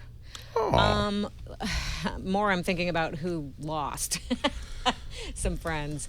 But what do I want to say? Rusanowski for sports? Romanowski? Dan Romanowski. He's yeah. Did you ever work with him? No. I worked on The Sports Leader, but not Dan. Let's see. Class of 2013 public balloting. I guess they're a little behind on there. Yeah, it's a little, speaking of tech. This is run by... wicked low tech. Run by... let's see. Vote for 2 nominees. Poll closed. Oh, I see. The polls are closed, but they haven't... they haven't put at the website who won? They haven't updated the website yet. Come on. What's that guy's name? I'll yell at him. I'm going to like it. Maybe they'll let me in. 8888 Ask Leo, the phone number, 888-827-5536. Got a computer question or a problem. We've been talking to Vicky and Vicky's daughter. It's Mackenzie, right? Yes, Mackenzie. So they have a Western Digital My Book. You buy these at Costco, big box stores. They're cheap, and they're great for backup. They're USB drives, external enclosure. This one's not responding. It goes bing boom when you plug it into Windows. Doesn't do much at all when you plug it into Mac. Was it working on a Mac before, Mackenzie? It was. Okay. About a week ago. Yeah. So probably not the hard drive. Probably it's the hard drive enclosure, the thing that makes it a USB drive. You can open that up. In fact, we'll put a link on the show notes to the Instructables.com website where they have a step-by-step with pictures how to take apart a My Book. And that will then get you the drive out. The thing is, how do I now use the drive? You can either go to the store and just buy a new USB enclosure. You can get them on eBay or Amazon for like $15. Or if you're going to do this a lot, I don't know how geeky you are. Not really geeky at all. Oh, but just think of all the fun you'd have when people have problems. You can say, well, let me come over with my Swiss Army knife of disk connectivity, the USB 3 universal drive adapter. This is a temporary thing. You wouldn't want to run the drive on a regular basis. But what it'll do is allow you to take the drive out of the enclosure, plug it into your computer, Mac or PC, and get the data off of it. It's a lot cheaper than $500. I can't believe they quoted you that. That's crazy. I know. But the problem is they don't know what's wrong, so they're giving you a price, ballpark price. Almost certainly, especially with this My Book, it's just the box that it's in. Okay. And I think it's simple enough to either get another box or to get one of these devices. You can get them on monoprice.com. You can get them probably at a Radio Shack. Just go to a Radio Shack, say, I got an external drive. Talk like this. I got an external drive enclosure's failed here. You guys get I'm looking for the adapter or an external drive enclosure I could use there. And they'll go, oh, you're obviously a geek. We'll be glad to help you. Just ask for Sheldon when you get there. Easy to fix, and I'm sure the data's okay. Okay. And Don't spend hundreds of dollars for doing that. Okay. What's the best cloud storage for external drives? Because my mom has Carbonite on her PC, but on Macs they don't allow you to back up your external drive. Right. They do, but you have to pay extra. Oh, okay. You're right that the middle plans are Windows only. Yeah. So there are a lot of different ways to do this. Are you a student? Yes. Yeah. I think Dropbox is a good choice for students. It's 5 gigs free. Okay. And you just put it on the thing and on your computer. Once you install it, and you could pay for more storage if you have more, but usually it's not a lot of storage. We have like a few hundred gigs of my dad's pictures. Okay, that's a lot. That's a different. That's a different story. Yeah, on cloud storage, when it gets to be a lot of data, doesn't make sense only because you've got to upload it all, right? How long is it going to take you to upload 100 gigs? A long time. Long time. So in that case, I think you're doing the right thing with this external drive. And what's the big advantage of cloud is that the data is not next to the computer. If something bad happens, somebody comes and steals all your stuff, you don't lose the backup. Simply back it up to an external drive and bring it to work, or bring it somewhere off-site. Okay. When you get a lot of data like that, a cloud solution is just too expensive and too slow. Mostly too slow. Yeah. Okay. Okay. Hey, and nice I'm starting nursing school in August. Congratulations. That's great. Thank you. What's the best voice recorder for a lecture? Olympus makes some very inexpensive hand recorders. That's a great idea too, to record the lectures. Okay. And it's small enough that you could put it right up on the podium if the professor lets you. Okay, perfect. Yeah. Hey, enjoy school. Nice to talk to you.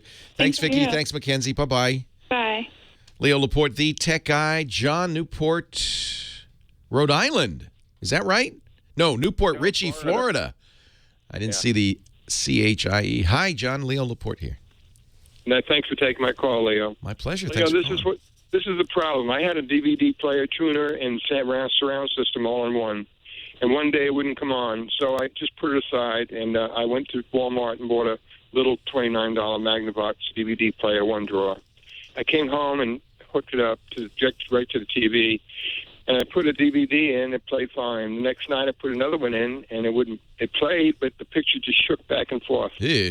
And a horizontal roll bar would come down and go up. Right. So I thought it was the player, so I returned it to Walmart, and I got a good one. I got a $75 Sony.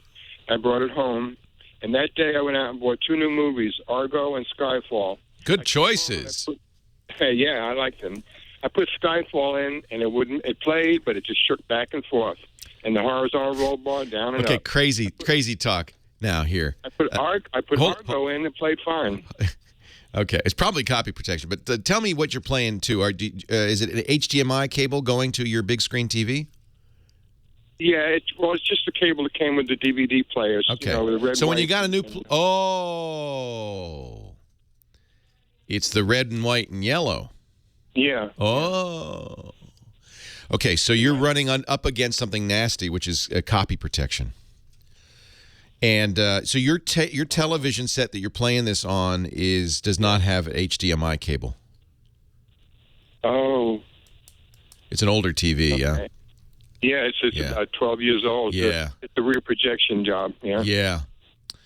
Gosh, I'm pretty sure that this is, I'm sorry to say, copy protection, because what they're trying to prevent is you making a copy of this DVD over what's called the analog hole. That's an analog connector. And so nowadays on modern DVDs, is it a DVD or a Blu-ray? No, a DVD. Plain old DVD. Oh, that shouldn't matter. Yeah. Yeah. Boy, that's interesting. You might have to use a higher. Does the TV have any other connection besides the red, white, and yellow? Does it have a kind of blue, green? Yeah, it has a whole bunch of stuff in the back. My son hooked up the original system to it. Yeah. I don't know much about it. I would look on the back of the DVD player. Yeah. There's a variety of ways to connect a source to a television. There's the lowest quality one, which is the one you've got, which is called composite. Red, white, that's left and right sound, and then yellow for video. That's pretty low quality. The next step up is component. It's still analog, but it's high def. And that DVD player will have a component output, and it sounds like your TV has a component. Go to the Radio Shack and get the right cables for component, or maybe look in the box. It might have come with the DVD player. Because most of the time, they'll put the cables in that you need. So don't use S-Video, which is the next step up. Don't use composite. Use component. And I think that'll solve it. Yeah. Okay. All right. All right. Hey, thanks for the call. Hey, Leo, I hear you're going on Seabourn in the fall. I am. We're going to an Adriatic cruise. Have you been on Seabourn? No, but I know it's a caviar of cruises. I hear good things about it. I've never been on it either. I've cruised for years as part of the Geek Cruises experience. I go on these cruises and lecture, and then you get a free cruise, and it's a lot of fun. But I thought maybe this time I'll go and not work. Yeah. I thought that'd be a little different. You'll enjoy it, I'm sure. Hey, thank you. Nice to talk to you. All Appreciate right, it. thank you. All right, take care. Yeah, I think they're based in Florida. Maybe he's right next door. The caviar of cruises. I hope that doesn't mean the room smells like fish eggs. That would be bad. That would be bad. Leo Laporte, the tech guy. Why is it everybody in Port Richey, Florida sounds like they're from the Bronx? That's what I want to know. Hey, yo. How you doing? Port Richey. Port Richey. I bet you that's where Seabourn is. I bet the guy works on a cruise ships.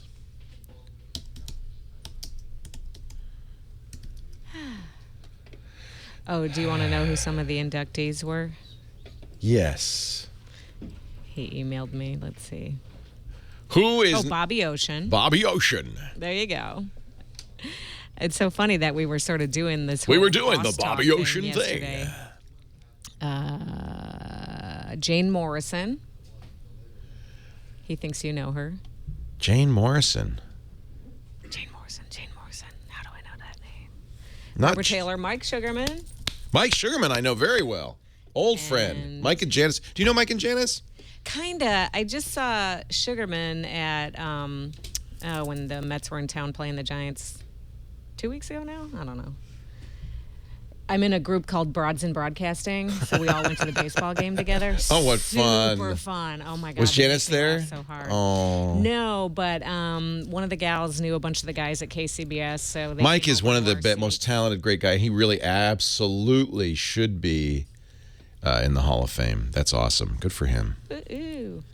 But yeah, Sugarman, I think he was like, oh, I won't get it. So-and-so always wins or something like that. So I was glad to see. Well, wait a minute. Once you're in, right? How can you win more than once? Oh, wait, you're right. What am I thinking? Am I thinking of something else? I hate it. Oh, you know what? I'm thinking of those Edward R. Murrow Awards. Right. Those you can, yeah. That. And, So the BARF, the Bay Area Radio Hall of Fame, not aptly named. thank you. I always say that, but everybody calls it Barhoff. I'm like, no, it's No, Barf. it's BARF. Leo Laporte, the tech guy, 8888 Ask Leo. That's the phone number. Guy is on the line from Belmont, California. Our next caller. Hey, Guy, Leo Laporte. Hey, Leo, how you doing? I'm great. How are you? Good. I'm on speaker. Should I turn that off? Or? Yeah, it'd be better if you picked up. Just, it sounds like you're shouting otherwise. I want to hear the dulcet tones of Guy in Belmont. Hey, Guy.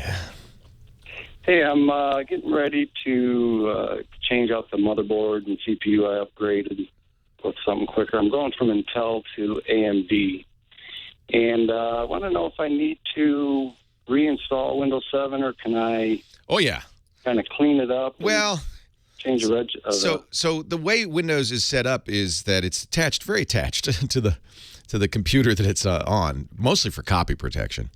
But there are drivers for the old motherboard and so forth. So two things are going to happen. First of all, it's going to be very confused. it's like all of a sudden you pulled the tablecloth out from under the china. It's going, what, huh?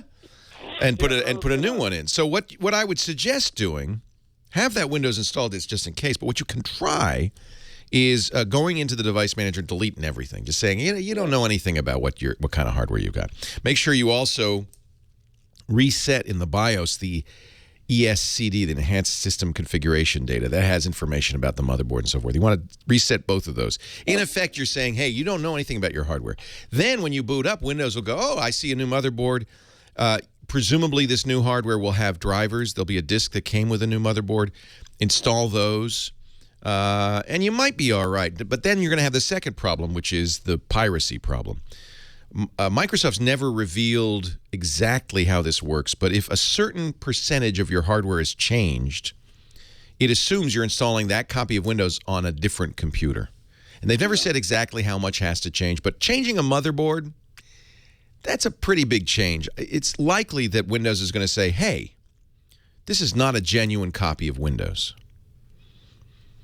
because it's already registered to another computer. So what you'll then have to do is call Microsoft. It's not a big deal. They tend to be, in my experience, very generous. You call them, they'll give you an 800 number. Whoa, this is pirated. Call this number. And you say, no, I just upgraded the motherboard. And they'll say, oh, fine, we'll release that. Yeah. How about this system preparation tool? Would that help it at all? No. Just wipe out all the devices. In all likelihood, you'll have to reinstall Windows. You will then again run up against that same Windows Genuine Advantage. Isn't it ironic that Microsoft calls its anti-piracy tool Windows Genuine Advantage when it's really just a big old disadvantage? They should call it Windows Genuine Pain in the Tuchus. Yeah. Anyway, you'll have to go through that. But they, like I said, they're pretty good. They understand. Okay. All right. Any best practices would be to start over. Yeah. I'll have to do, I got all my programs on the D drive, so I'll have to wipe that too probably then, huh? Yeah, so I recommend having multiple drives or multiple drive partitions, but I always say, but you should install the apps with Windows, because if you don't, you still have to reinstall the apps once you blow out Windows, because the apps are so closely tied to that install. Be lost. Yeah. You're going to lose all of the registry, all the stuff with the apps modified. So I always put the apps on the C drive along with Windows, and I put my data on the second drive, a D drive, because that way the data doesn't get touched when you wipe the drive and reinstall, right? Yeah, I do that. Yeah. I used to install apps on a separate drive, and I realized there's no advantage to this. Oh, okay. Hey, thanks for the call. Good luck. Have fun. Always a thrill, isn't it? All right, now we're going to say hi to Andrew in La Cañada, California. Hi, Andrew. Leo here. Hi. Hey. So I make videos on YouTube, Minecraft videos. Awesome. That seems to be the number one thing for people to do these days. What's your channel? Mr. Shortiak. I like it. Yeah. M-R... It's MR and then Shortiak. S-H-O-R-T-I-A-C? And then AK, Shortiak. A-K, not A-C. No. Mr. Shortiak. Yeah. Okay. So, like, I've seen a lot of, like, the famous people, they always have introductions before their videos. Like, what do you mean introductions? Like, they'll be like, you know, like their name and then a little music, and then it'll come to their video. Oh, yeah, we do that too. Yeah. So I was You're watching CNN. That kind of thing, yeah. So, like, I was trying to figure out, like, what software I should get or download to my computer to make one. Well, it depends what you want. If, you know, what most of them are using is 3D graphics programs, right? Because they'll have, it's when you go to a movie, you see the same thing. You see the text is rotating in, it's coming in from different angles, and then it goes, and it becomes a name like that. Yeah. Yeah, so there are a lot of different ways to do 3D animation, but they're not easy. You're going to be, you know what, this is good because you like Minecraft. That means you like to build, you like to create, you like to you know, make stuff, right? Yeah. Well, this might get you into something even better, right? Mm-hmm. So now the problem is there are expensive solutions. Adobe's After Effects is what most of the pros use, or they may even use more expensive things like Fire and Flame. Those are actually names of software programs. Really? Yeah. Oh. But they're thousands of dollars, so we're not going to recommend that. There's a free one called Blender that does it. It's a little harder to use than the Fire and the Flame, but if you know how to use Blender, you're going to be able to get a job in the future. It's Blender, BLENDER.org. Okay. And I would, boy, if you learn how to use Blender, you will be a star. You can start off, by the way, with existing Blend. In fact, if you search around, you'll find existing Blender projects that'll get you started. You're going to be looking at, you know, kind of the sky's the limit. You could do everything from game creation to designing characters, ray tracing, which makes 3D objects look very real, modeling, and so forth. If you go now, since you're on YouTube, Nightstar points out in our chat room, Blender, there's lots of videos on how to use Blender on YouTube because that's a very popular way to do it. So good, Mr. Shortiak. I will look forward to seeing it's a Mr. Shortiak production. Floating in, rotating, turning around, going crazy. Be careful. Don't go too long. 10 seconds. But I think it's a good idea. What it's called branding, right? It's so that there's a lot of Minecraft videos on YouTube, but you want people to remember the Mr. Shortiak YouTube videos. So there you go. There are others. The chat room's recommending a lot of them. But I think Blender's the ones to use. It's a package with pro features. You could do anything that NBC, CBS, and ABC could do, you could do with Blender. Free. 8888 Ask Leo. That's the phone number. Another hour to go on the Tech Guy Show. So stick around. 888-827-5536. Website is techguylabs.com.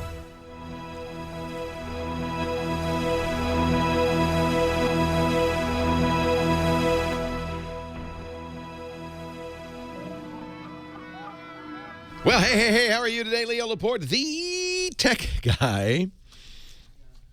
Time to talk about computers, the internet, home theater, anything with a chip in it. That's what we do right here each and every weekend. Hour 3 of the Tech Guy Show. Heather Hammond, my genial co-host and call screener extraordinaire. Did you go to the Rivertown Revival yesterday? I did. So it's the strangest thing. It's only been on a couple of years. The town where we do the show, Petaluma, about an hour north of San Francisco, small town, most famous in the 19th century for its butter, its eggs, and its chickens. And so we have a Butter and Eggs Day parade each year, and that's the big festival. But I guess this is a new one. They want to do the Rivertown Revival, and for some reason it's got a steampunk theme. It's very cool.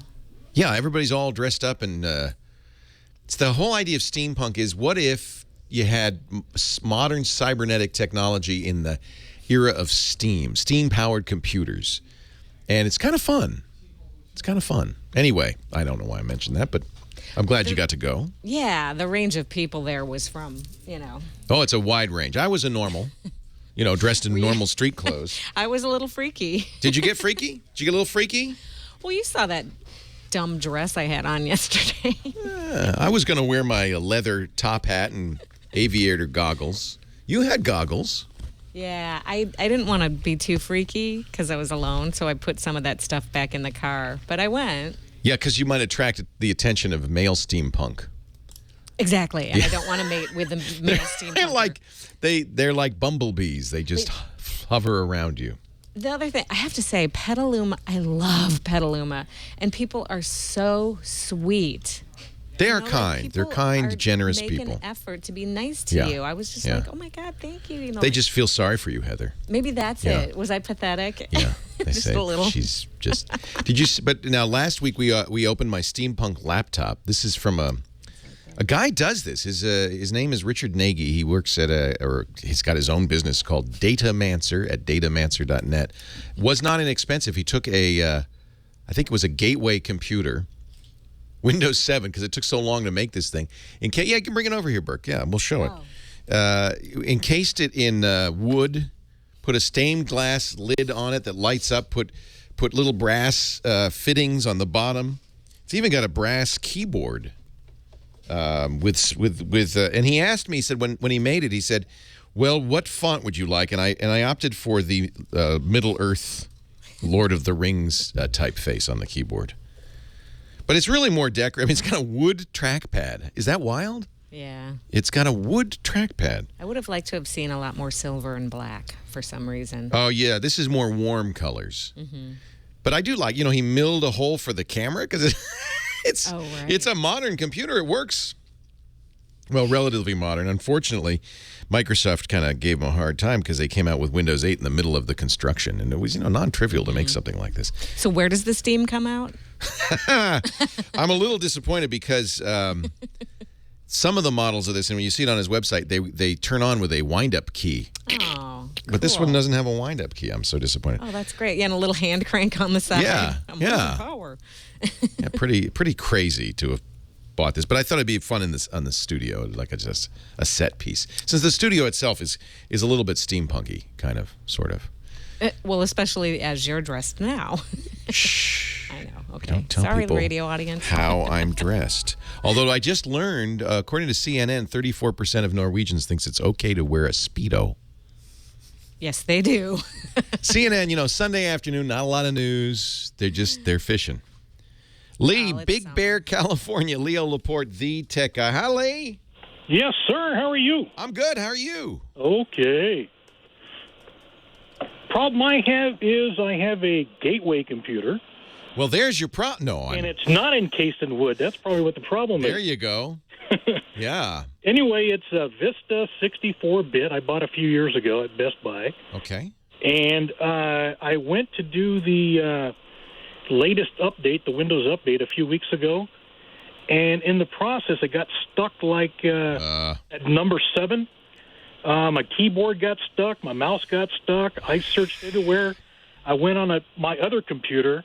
I searched online as to what to do, and it said to go ahead and to shut the computer off. Well, unfortunately, when I fired it back up, it got stuck on the Gateway splash screen. I can't get to sleep mode, and it keeps asking for insert boot media and selected boot drive. So let me tell you what happened. You didn't do anything wrong. Turning off the computer was your only option. What happened is the hard drive went south, and we could. Now, how long have you had this thing? Just a couple of years, and it's a computer I don't use. Okay. So this would be a good opportunity to upgrade from Vista, for one thing. Right. Vista was not the best version of Windows. Ironically, I think the successor to Vista, Windows 7, probably gets that title. So if you can get, and it's cheap to find a Windows 7 disk, I would upgrade. I would get a Windows 7 upgrade disk and upgrade it. You'll probably certainly want to format the hard drive, partition and format the hard drive. And it may simply be that it was a transient stray error that caused the hard drive to fail. It may be that the hard drive is actually dead. It's hard to say.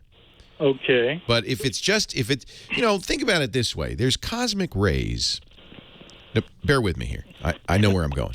There's As you're wearing your tinfoil hat. Yeah, no, you should wear a tinfoil. We are bombarded constantly, as you know, by particles, atomic, subatomic particles from the sun, cosmic rays. And I know nobody believes me when I tell them this. They think I'm nuts. But if a cosmic ray, one of these atomic particles, hits your hard drive just so, it will flip a bit. It will go from 1 to 0 or 0 to 1. Now, this is happening hundreds of times a day, maybe even more, thousands of times a day. But most of the time, it's like the ocean. The hard drive has so much data on it, a flipped bit doesn't make any difference. But what if that bit gets flipped in the master boot record or in a critical system file? A single flipped bit could be enough to keep you from starting up. Sure. So what's happening is that computer says, I don't see an operating system here. Probably a damaged master boot record.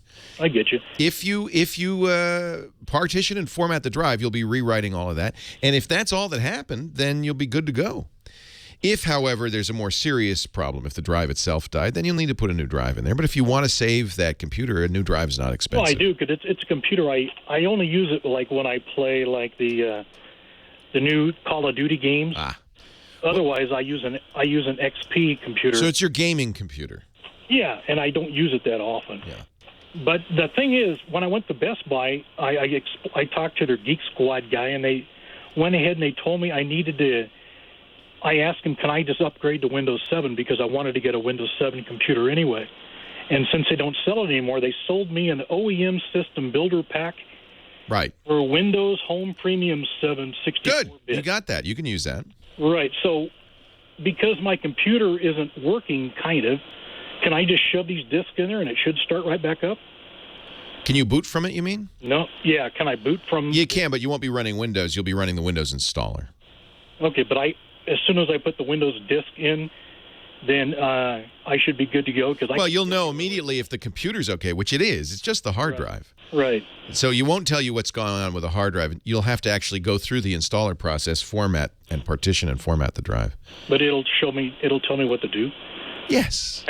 Okay. It will tell you what to do. The key is when you get to options to say, I want to start fresh. Don't install Windows on top of this. Start over. Right. Okay. Not because by the way, you could upgrade Vista directly, not erase it, but I just think you want to erase it and start over. Yeah, that's what As long as there's nothing on there you can't afford to lose, that's the best. And by listening to you throughout the years, I've learned to back up religiously, so that's... Good man, you're set. Good man. Thanks, good luck. Leo Laporte, the tech guy, 8888 Ask Leo. More calls right after this.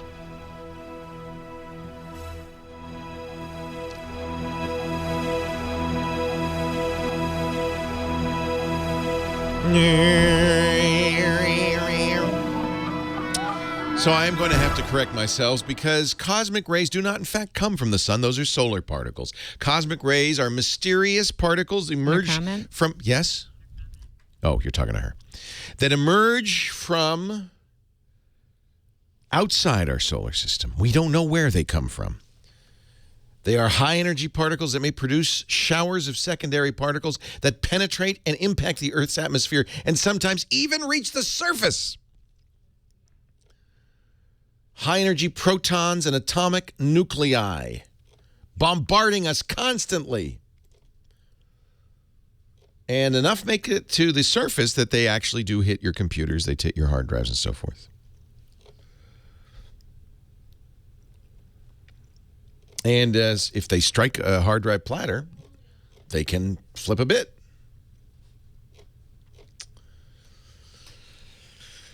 And make raccoons crazy. They might. They might. I don't know where they come from. Wikipedia says it doesn't know either. So I don't know. Tom Z says, I think they hit your brain.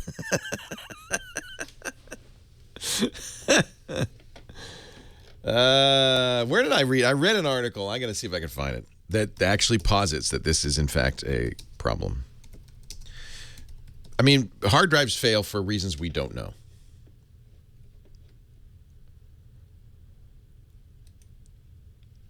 Okay, now this is saying it's a myth. But I don't even know. I think this site is a myth.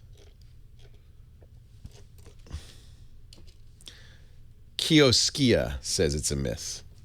Cosmic rays cause errors in computers. Wait a minute. It's not. It is true. Well, I like this site.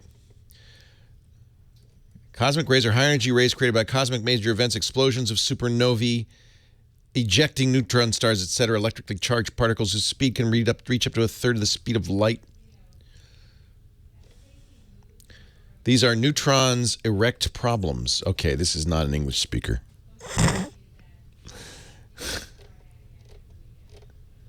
These consequences can be computer data alteration, computers crash, circuit burnt. If you use a laptop in an airplane, there's a risk the device can go down because, of course, you get hit by more cosmic rays in the upper atmosphere.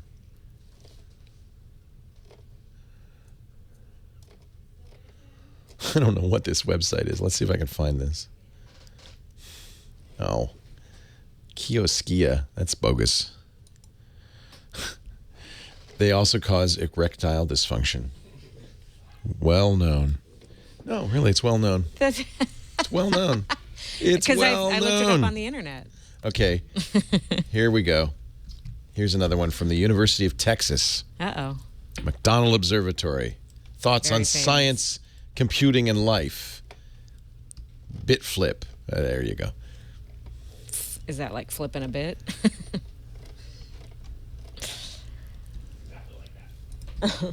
Okay. Here we go. Cosmic rays cause a terrestrial computer malfunction during an election in Belgium. Okay, it's getting a little more far-fetched. Dr. Mom. Life causes. Erectile dysfunction? Yes, that's true. What's the antidote again? Death? Oh, I thought it was porn. I don't know. I think not. Okay. I think that's why it's a problem. I'd be the wrong person to ask. Who would know? I wouldn't know. I have now been able to confirm. What? Every time I say this, I get mocked. But it is my firm belief, because I'm just that kind of guy, in absence of all evidence, that cosmic rays can cause data loss in computers. Look, I'm not saying that's why socks go missing, but seriously, your computers fail for random, unpredictable reasons all the time. We know that. Anybody who uses one knows that, right? And so I'm just giving you one possible explanation. It's probably more likely that a stray electrical current or something could do it, or just something failed, it wore out. But cosmic rays, and by the way, they're not the same thing as solar particles. Those also hit us, but cosmic rays come from outside the solar system. They're believed to be ejected from supernovas and other cosmic events. Do hit the atmosphere quite a bit. In fact, there is some supposition that cosmic rays caused a local candidate in a Belgian election to get 4,096 extra votes. What? This is not urban legend. Oh, my God. Primarily, you'd expect this damage to happen to RAM. And this posting says that even with PCs nowadays having a gigabyte or more of RAM, could definitely be affected. That's why servers and mission critical devices use ECC, error correcting RAM. So if there is a bit flip, they can notice it and fix it. In fact, all RAM for a long time used a parity bit that would say, hey, if this doesn't make sense, there's something probably went wrong. But so the reason they think it might have been a bit flip is because it's 4,096 is a binary number, 2 to the 12th. You wouldn't expect 4,096 to just appear randomly. It's too close to a computer error number. Well, no, it's no proof. How would you prove it? My point exactly. I mean, I hope they didn't put this guy in office based on that. I think they discovered the error before he got elected. But that is the most common, if you search for cosmic rays and computer errors, that's the most common hit is, oh yeah, that Belgian election in 2004. Yeah, we all remember that. Everyone cried. I bring it up. I know it's a matter of mirth and merriment for people, and I know I'm probably going to be labeled the cosmic ray guy instead of the tech guy. But I'm not saying that's definitely what happened, but I'm just saying there's things that could happen to your computer that are look, a computer is a deterministic machine. It is cause and effect. There's no magic. There's no voodoo. Waving a chicken at a computer doesn't affect it unless particles fly off the chicken, penetrate the case, and hit the hard drive. It's not. There's always a reason for a computer failing. But I'm just pointing out these reasons could be vast and mysterious, even things like particles penetrating the Earth's atmosphere and hitting your hard drive. Or karma. Karma does not count. Karma is not the problem. Google released a study. Google's got, lots of servers, lots of data, so forth. A 2.5-year study of memory, RAM memory, on tens of thousands of Google servers found that error rates on the memory are hundreds to thousands of times higher than thought. A mean number of 3,751 errors per memory card per year. That means 10 a day. Now, the truth is most of your RAM, especially if you have gigabytes of it, is empty or isn't critical. If you display a picture on the screen and one little dot is off, that's not going to ruin your day. But if that but the problem is software, one little bit wrong in software can cause a complete failure. So if you're getting 10 errors a day in your memory because of something, I think it's cosmic rays. That's a significant error rate. And that's why if you need to have, reliable computing, you do things you take steps like error correcting RAM. As Wolverine, in the chat room is pointing out, I have about 10 correctable errors a day in my brain. So it's not unusual. Let's go to Brandon in Monroe, New Jersey. Leo Laporte, the tech guy. Hi, Brandon. Hi. I'm looking to buy a game recorder to record my gameplay to put on my YouTube channel. Do you know any good ones? So what game are you playing? Shooting games. Some games have recorders built in. In fact, more and more will. One of the things Sony announced with its PlayStation 4, because there's so many people like you, Brandon, is built into the PlayStation 4. In fact, it's on the controller as a button that says, share the video of this to YouTube. And, of course, there's one of the most popular websites out there right now is twitch.tv, which is a streaming video service created by Justin.tv that shows people playing games. If you go to twitch.tv, you're just watching people play games.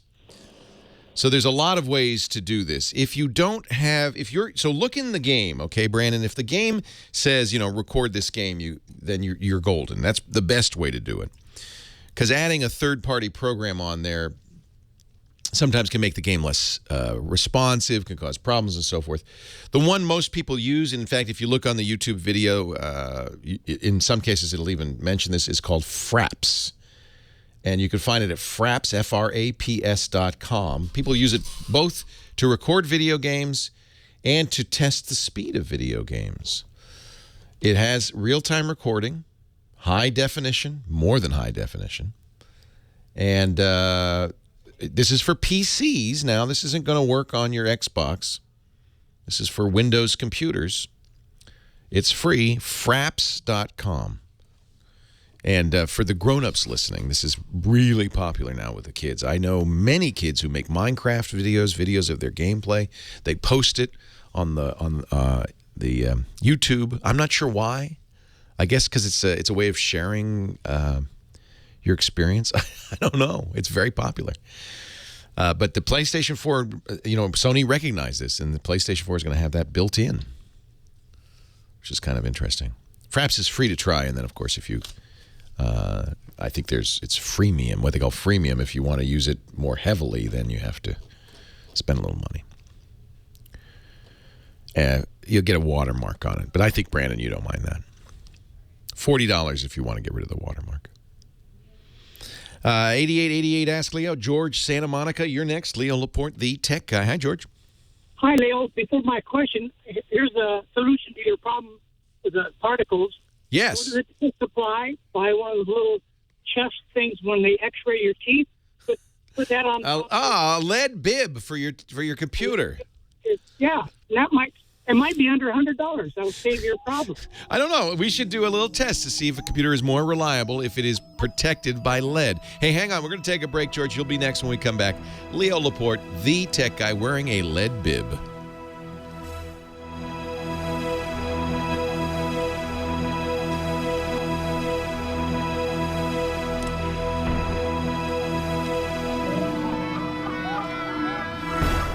Our show today brought to you by my Man Pack. Don't look at me like that. I'm talking about manpacks.com/twit. Manly goods delivered on a schedule. Have you been to Man Packs yet? Now, I know that many of you are not men. You may be saying to yourself, well, I'm not going to Man Packs. Perhaps you will, because you must know men who would love manly goods as a gift. And Man Packs is going to give you $10 off your first purchase of $30 or more, or give you a $50 Man Packs gift card for just $40. The selection and the service at Man Packs are fabulous. Really love these guys. I've been a Man Packs guy for a year, more than a year, a couple of years now. Every 3 months I get more underwear. The quality, they pick everything carefully. So it's top notch. I like it, and I get it automatically, just like Christmas. If you used to get socks for Christmas, man, I know it seems silly, but it's true. I'm gonna log into my Man Pack, and I'll show you my Man Pack. No, and how many other radio hosts would show you their Man Pack? Let me hide the login real quickly, so you can't steal my Man Pack password. So here's my Man Pack. Ooh. Razors, shaving blades. I get these great Fox River military socks. I love them. They have compression soles. The Saks Ultra Boxer Brief. Can't decide boxers or briefs? Get a boxer brief. Guys, you know what I'm talking about here. It gives you the freedom to move around, but the support you're looking for. I do love the Grooming Lounge shaving gear, too. But they've got the catalog is fabulous. All kinds of stuff. If I visit the Man Pack store, I can choose from. And the thing is, I know this sounds crazy, but I throw out the 3 oldest pieces of underwear every quarter, and I replace them with my Man Pack. You're going to like it. The Hemingway Safety Razor Starting Kit. See, that looks so cool. Oh, I might have to add that to my Man Pack. Safety Razor Shaving. A chrome-plated safety razor, double-bladed razor blades. Boar bristle. Oh, man, how retro, huh? You'll feel like Ernest Hemingway. I'm going to add that to my pack. Try it today. $10 off. manpacks.com/twit. Every single man in the country needs Man Pack, says TK. Needs it bad. I'm not a man, I'm a boy. Brandon, if you want to be a man, 8888 Ask Leo, that is the number. George in Santa Monica. Hi, Leo. Hey, George. Here's my question. If Skype can block all calls through their settings, only people in our contact list, why can't our cell phone companies have the same options? Wouldn't that be nice? Telemarketers. Right on. I don't want those telemarketers calling me all hours of the day. Right. It's illegal, by the way, to use a cell number. So here's the deal. I can't guarantee this will work because some of these guys are shady. They're running under the wire there. But you should be able to say to them, this is a cell phone. Put me on your do not call list and never call this number again. And they are legally obligated to say, yes, sir. And in theory, you'll never get a call from them. The only people that will continue to call you are operating outside the U.S., of course. I've been on a no-call list for a year and a half. And but you have to add each person individually. So when somebody calls you, say, put me on your do not call list, and then it's illegal for them to call you again. Okay. Now, I use a system that you may like. It's not from your cell phone company. It's from Google. It's called Google Voice. Okay. And it does exactly that. So it's free. You'll set up Google Voice at voice.google.com. You get a new number. That's your permanent number. You can have it ring any other numbers, I think up to 5 different phones. So what I do, because I use new cell phones all the time, I have new phones, I don't even worry about the number. I have one Google Voice number. That's the number I give everyone. And then within the Google Voice settings, I say, ring this phone or that phone. It can ring a landline. It can ring a office phone. It can ring a cell phone. So when somebody calls me, I have 5 phones go off. My home line, my office line, my cell line. And I can pick up the call on any of those lines. But it's always the same number. Now, here's the thing that you're going to want. You can have contacts, your Google contacts. I usually keep my contacts there because it's easy when I have a new phone. I just log into my Google account. My contacts are there. You can tell Google Voice, only ring my phone if it's on my contact list, just as you say. If not, go straight to voicemail. You can even say, hey, for instance, telemarketers often hide their number. You could say, if it's an unknown number, don't even give them a voicemail. Just block it. So you have really great control over who calls you. If there's one particular person annoying you, you can add that number specifically to your block list. You can have different responses for different numbers. So, for instance, if it's an 800 number, you can say, hi, please put me on your do not call list. Thank you. I have it set up so that if it's the people in my favorites list, my family and close friends, that they get a different message than the people who I don't know. In other words, you get a lot of control. This is a free service from Google. We're all praying Google will never kill this service because it's fabulous. I have a vanity phone number that I use, and that's the only number I ever give anybody. It's a Google Voice number. It's not a real number, but I have Google Voice forward calls to that number. So this is really a great way to prevent the telemarketers from calling. You can just say, hey, look, if I don't know you, just go straight to voicemail. Or even don't just pretend there's no phone number there. Give them an error message. Voice.google.com. It is so good I would pay for it. Raven Raccoon says it's worth paying for. I agree. And I hope that if Google ever considers killing the service, they'll just offer it to us for a fee. They bought a company called Grand Central, and that's primarily where it comes from. Although Google's added some features. It's just a fabulous service. So that's what I would do, George. There may be other apps and so forth, but Google Voice just works everywhere in the U.S. And I apologize to our international listeners. That's a solution that's for U.S. only. Tom in Oceanside, California. Leo Laporte, the tech guy. Hi, Tom. Tim? Oh, I'm sorry. Yeah, I got the vowel wrong. Hi, Tim. No problem, Leo. Hey, thanks for taking my call. I've got a situation where I have a Lenovo laptop running Windows 8, and I use Windows Media Player to download my music, to rip my CDs, and all of a sudden it's giving me this error message, cannot find file, when I put a CD in the... Wow. Now, can you listen to the CD as a regular music CD? Yes. So, well, I wonder if that's an issue with the Windows Media Player. I've never used Windows Media Player to rip CDs. Ripping CDs is the process of taking the audio on the CD and converting it to MP3 or some other digital format so you can store it on your hard drive. Did it ever work? Yes, it has. It has, and I use it a lot to download it to my cell phone, and so that was the easy way to do it. Yeah, yeah. I'm not sure. It's maybe your CD player is out of alignment. But that's what's weird is it will play it, right? That's correct. Here's another option is try a different program. Just, to see maybe Windows. Wait a minute. Does Windows 8 come with Windows Media Player? Or did you have to download that separately? No, mine came with it. It did? Yeah. I thought they were going to take that out. So what I would do is...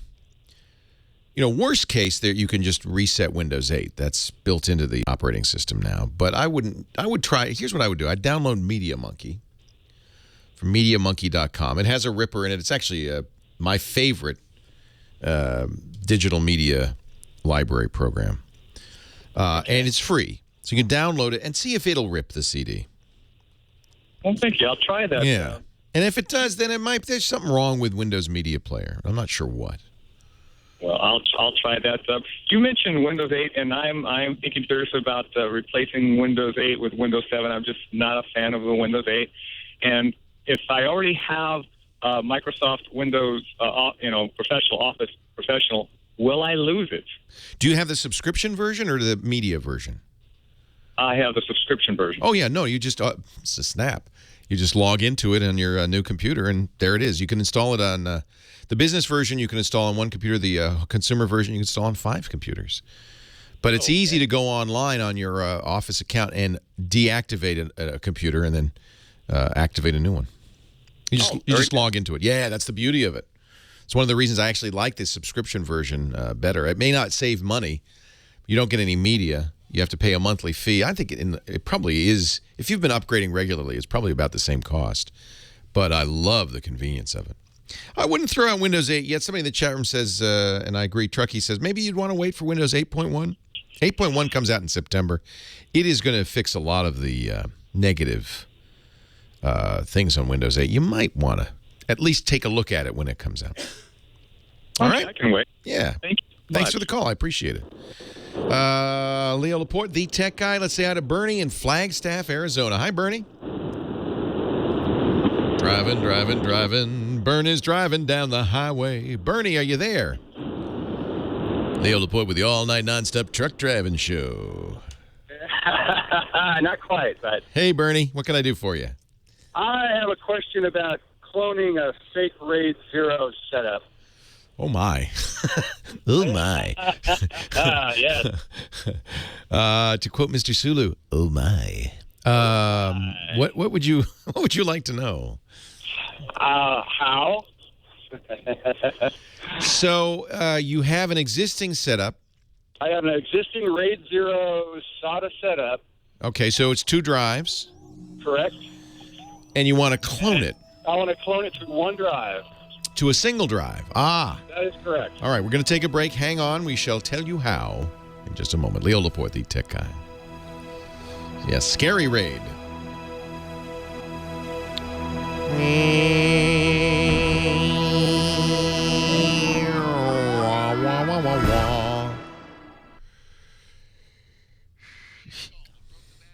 No, he doesn't. He's tired of the scary raid. He wants to have a single drive. And I would just put a 3rd drive in your computer if you can and copy one to the other. I know. I want to do an all-night nonstop truck driving show. Problem is, I'd have to stay up all night. Problem is someone's doing it. Is somebody doing it? Isn't that what Red Eye Radio is? Oh, I see. This is where I have an advantage not knowing radio. Yeah.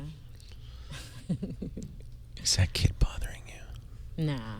Okay. I don't know who he is. What's he doing there? He's just looking over your shoulder. Can he hear me? I don't know. Okay. It's fine. No, I just, that goes back in time. Late night, nonstop, all night truck driving show. I think many people have done those. And you'd have to play King of the Road a lot, right? Trailers for sale or rent. Rooms to let 50 cents. I'm a man of means by no means. Boom, boom. King of the road. What does he say about cigarettes? He says Ain't something. got no cigarettes. I can't remember. What does he? He does say something. He needs them, though. There are trucker shows. There are late night trucker shows. I'm not saying that, but nobody's doing a late night, all night, nonstop truck driving show. Or are they? Oh, she's Googling it. No, I'm not. Too bad there's nothing you like. You just do it in the day and run it back. Right? Listen to me. It's 3 in the afternoon, and I'm pretending I'm on at 3 in the morning. Trailers for sale or rent. Everybody's asking about you, so wave to the Ain't camera. got no cigarettes, 'cause I'm a man of means by no means. WLW is the American Truckers Network. Yeah, because they're a 50,000 watt blowtorch out of Chicago. No, WLW is Cincinnati. Where's WLW? Is it Chicago? That's WLS. WLW's Cincinnati, I think. Yeah, they have. Yeah, no. It would be obviously not for truck drivers because it's on the internet. I just call it that. Okay, I guess I'll do this SIM card story. Everybody seems to want me to do it. I don't like it. I don't like it one bit. I don't want to do it. Got no cigarettes. Boom. Man of means by no means.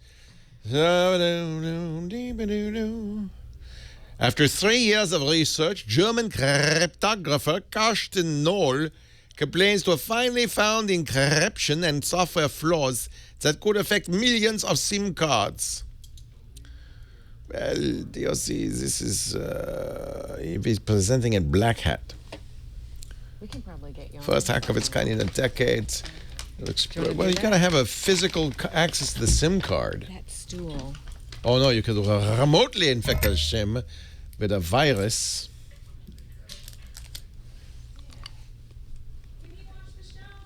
Huh? Of course you can watch the show. There's plenty of room. Yeah, but you're going to have not a great view. Sit on the stool.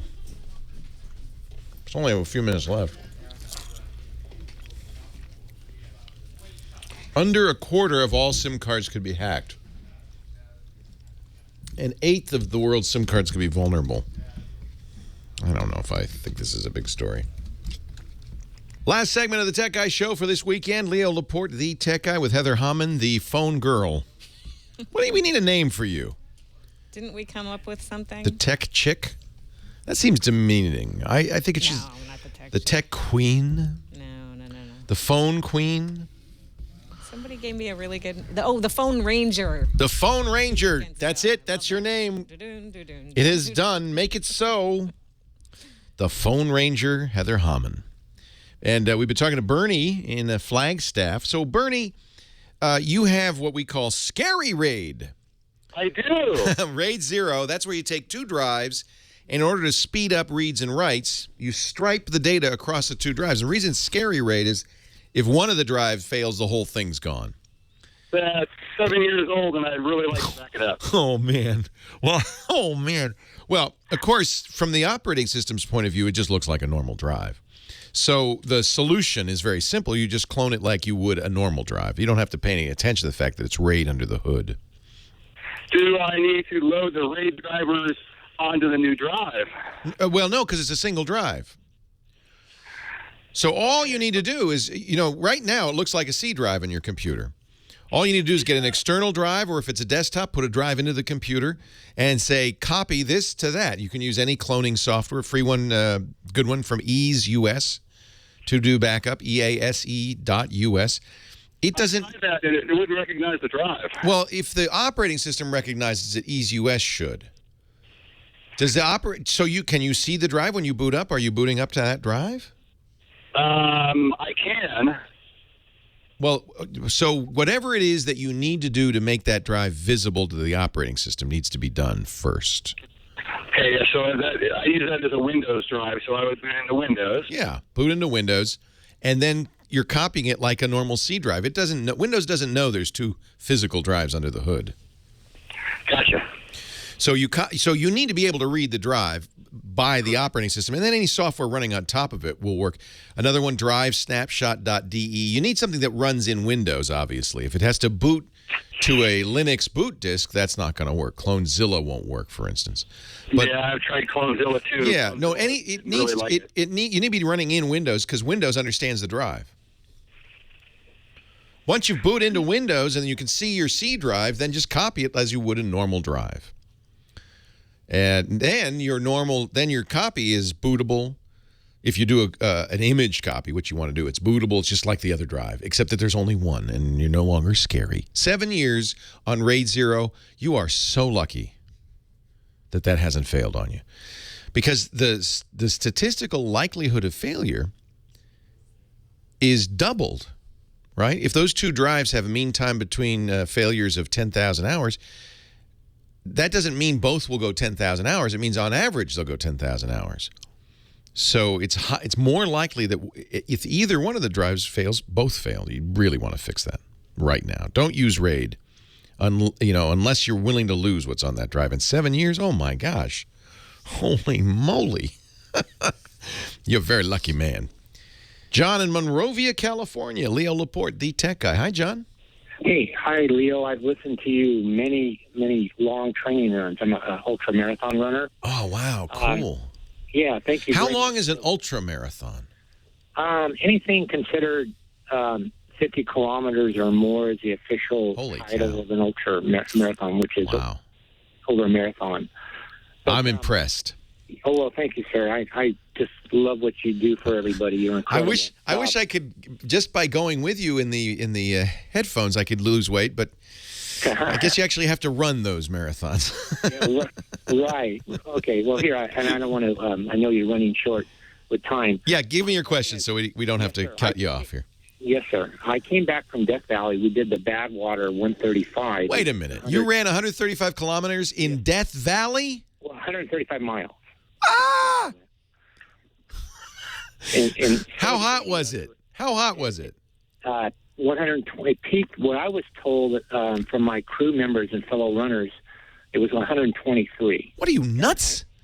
That's insane. I know, it's crazy, but you must get a high like nothing. Well, my feet got a high. My feet overheated, definitely. Okay. But my question is, I raise money for my nonprofit organization here in Southern California. And I want to learn. I'm learning how to do slideshows. I ran across the United States a couple years ago. Yeah, really. If you're an extreme runner like this, I have a friend who's an extreme rower. She's rowed across the Atlantic and the Pacific solo. And a lot of what you do is fundraising and spreading the word, and you're inspirational. People listen to you. They want to hear you talk. So having a great talk is so important to that fundraising. What's your website? Well, we're working on that. Okay. I'm going to start on that. So that's the first thing to get.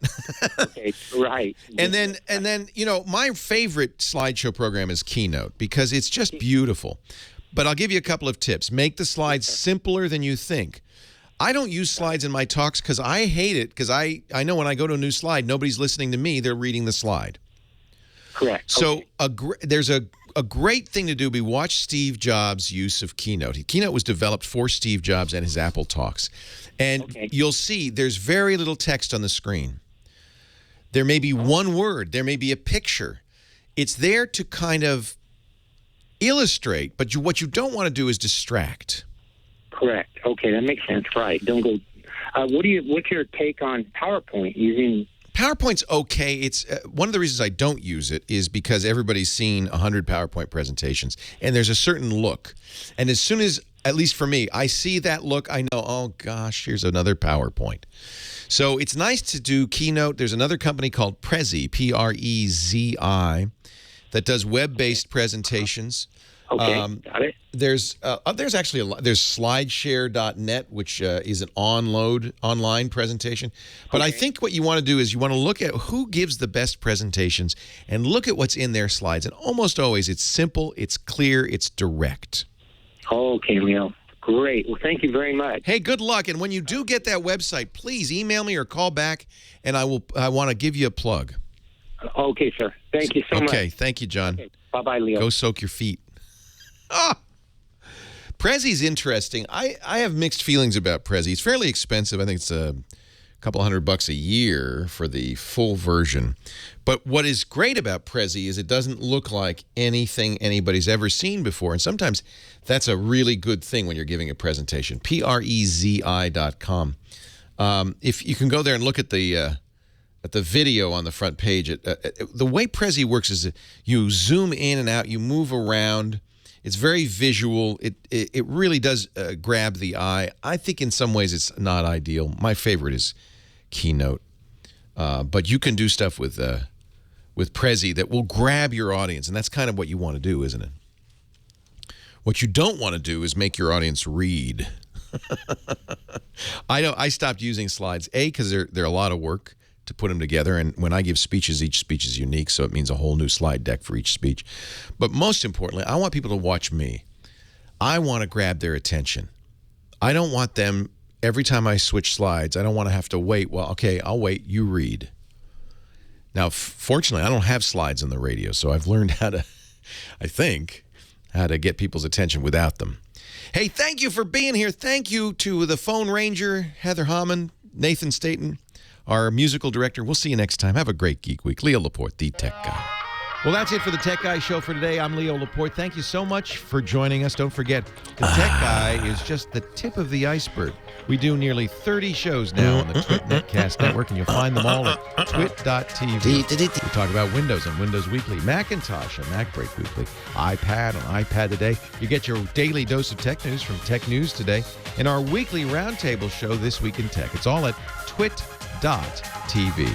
And I'll be back next time with another great Tech Guy podcast. Thanks for joining me. See you next time.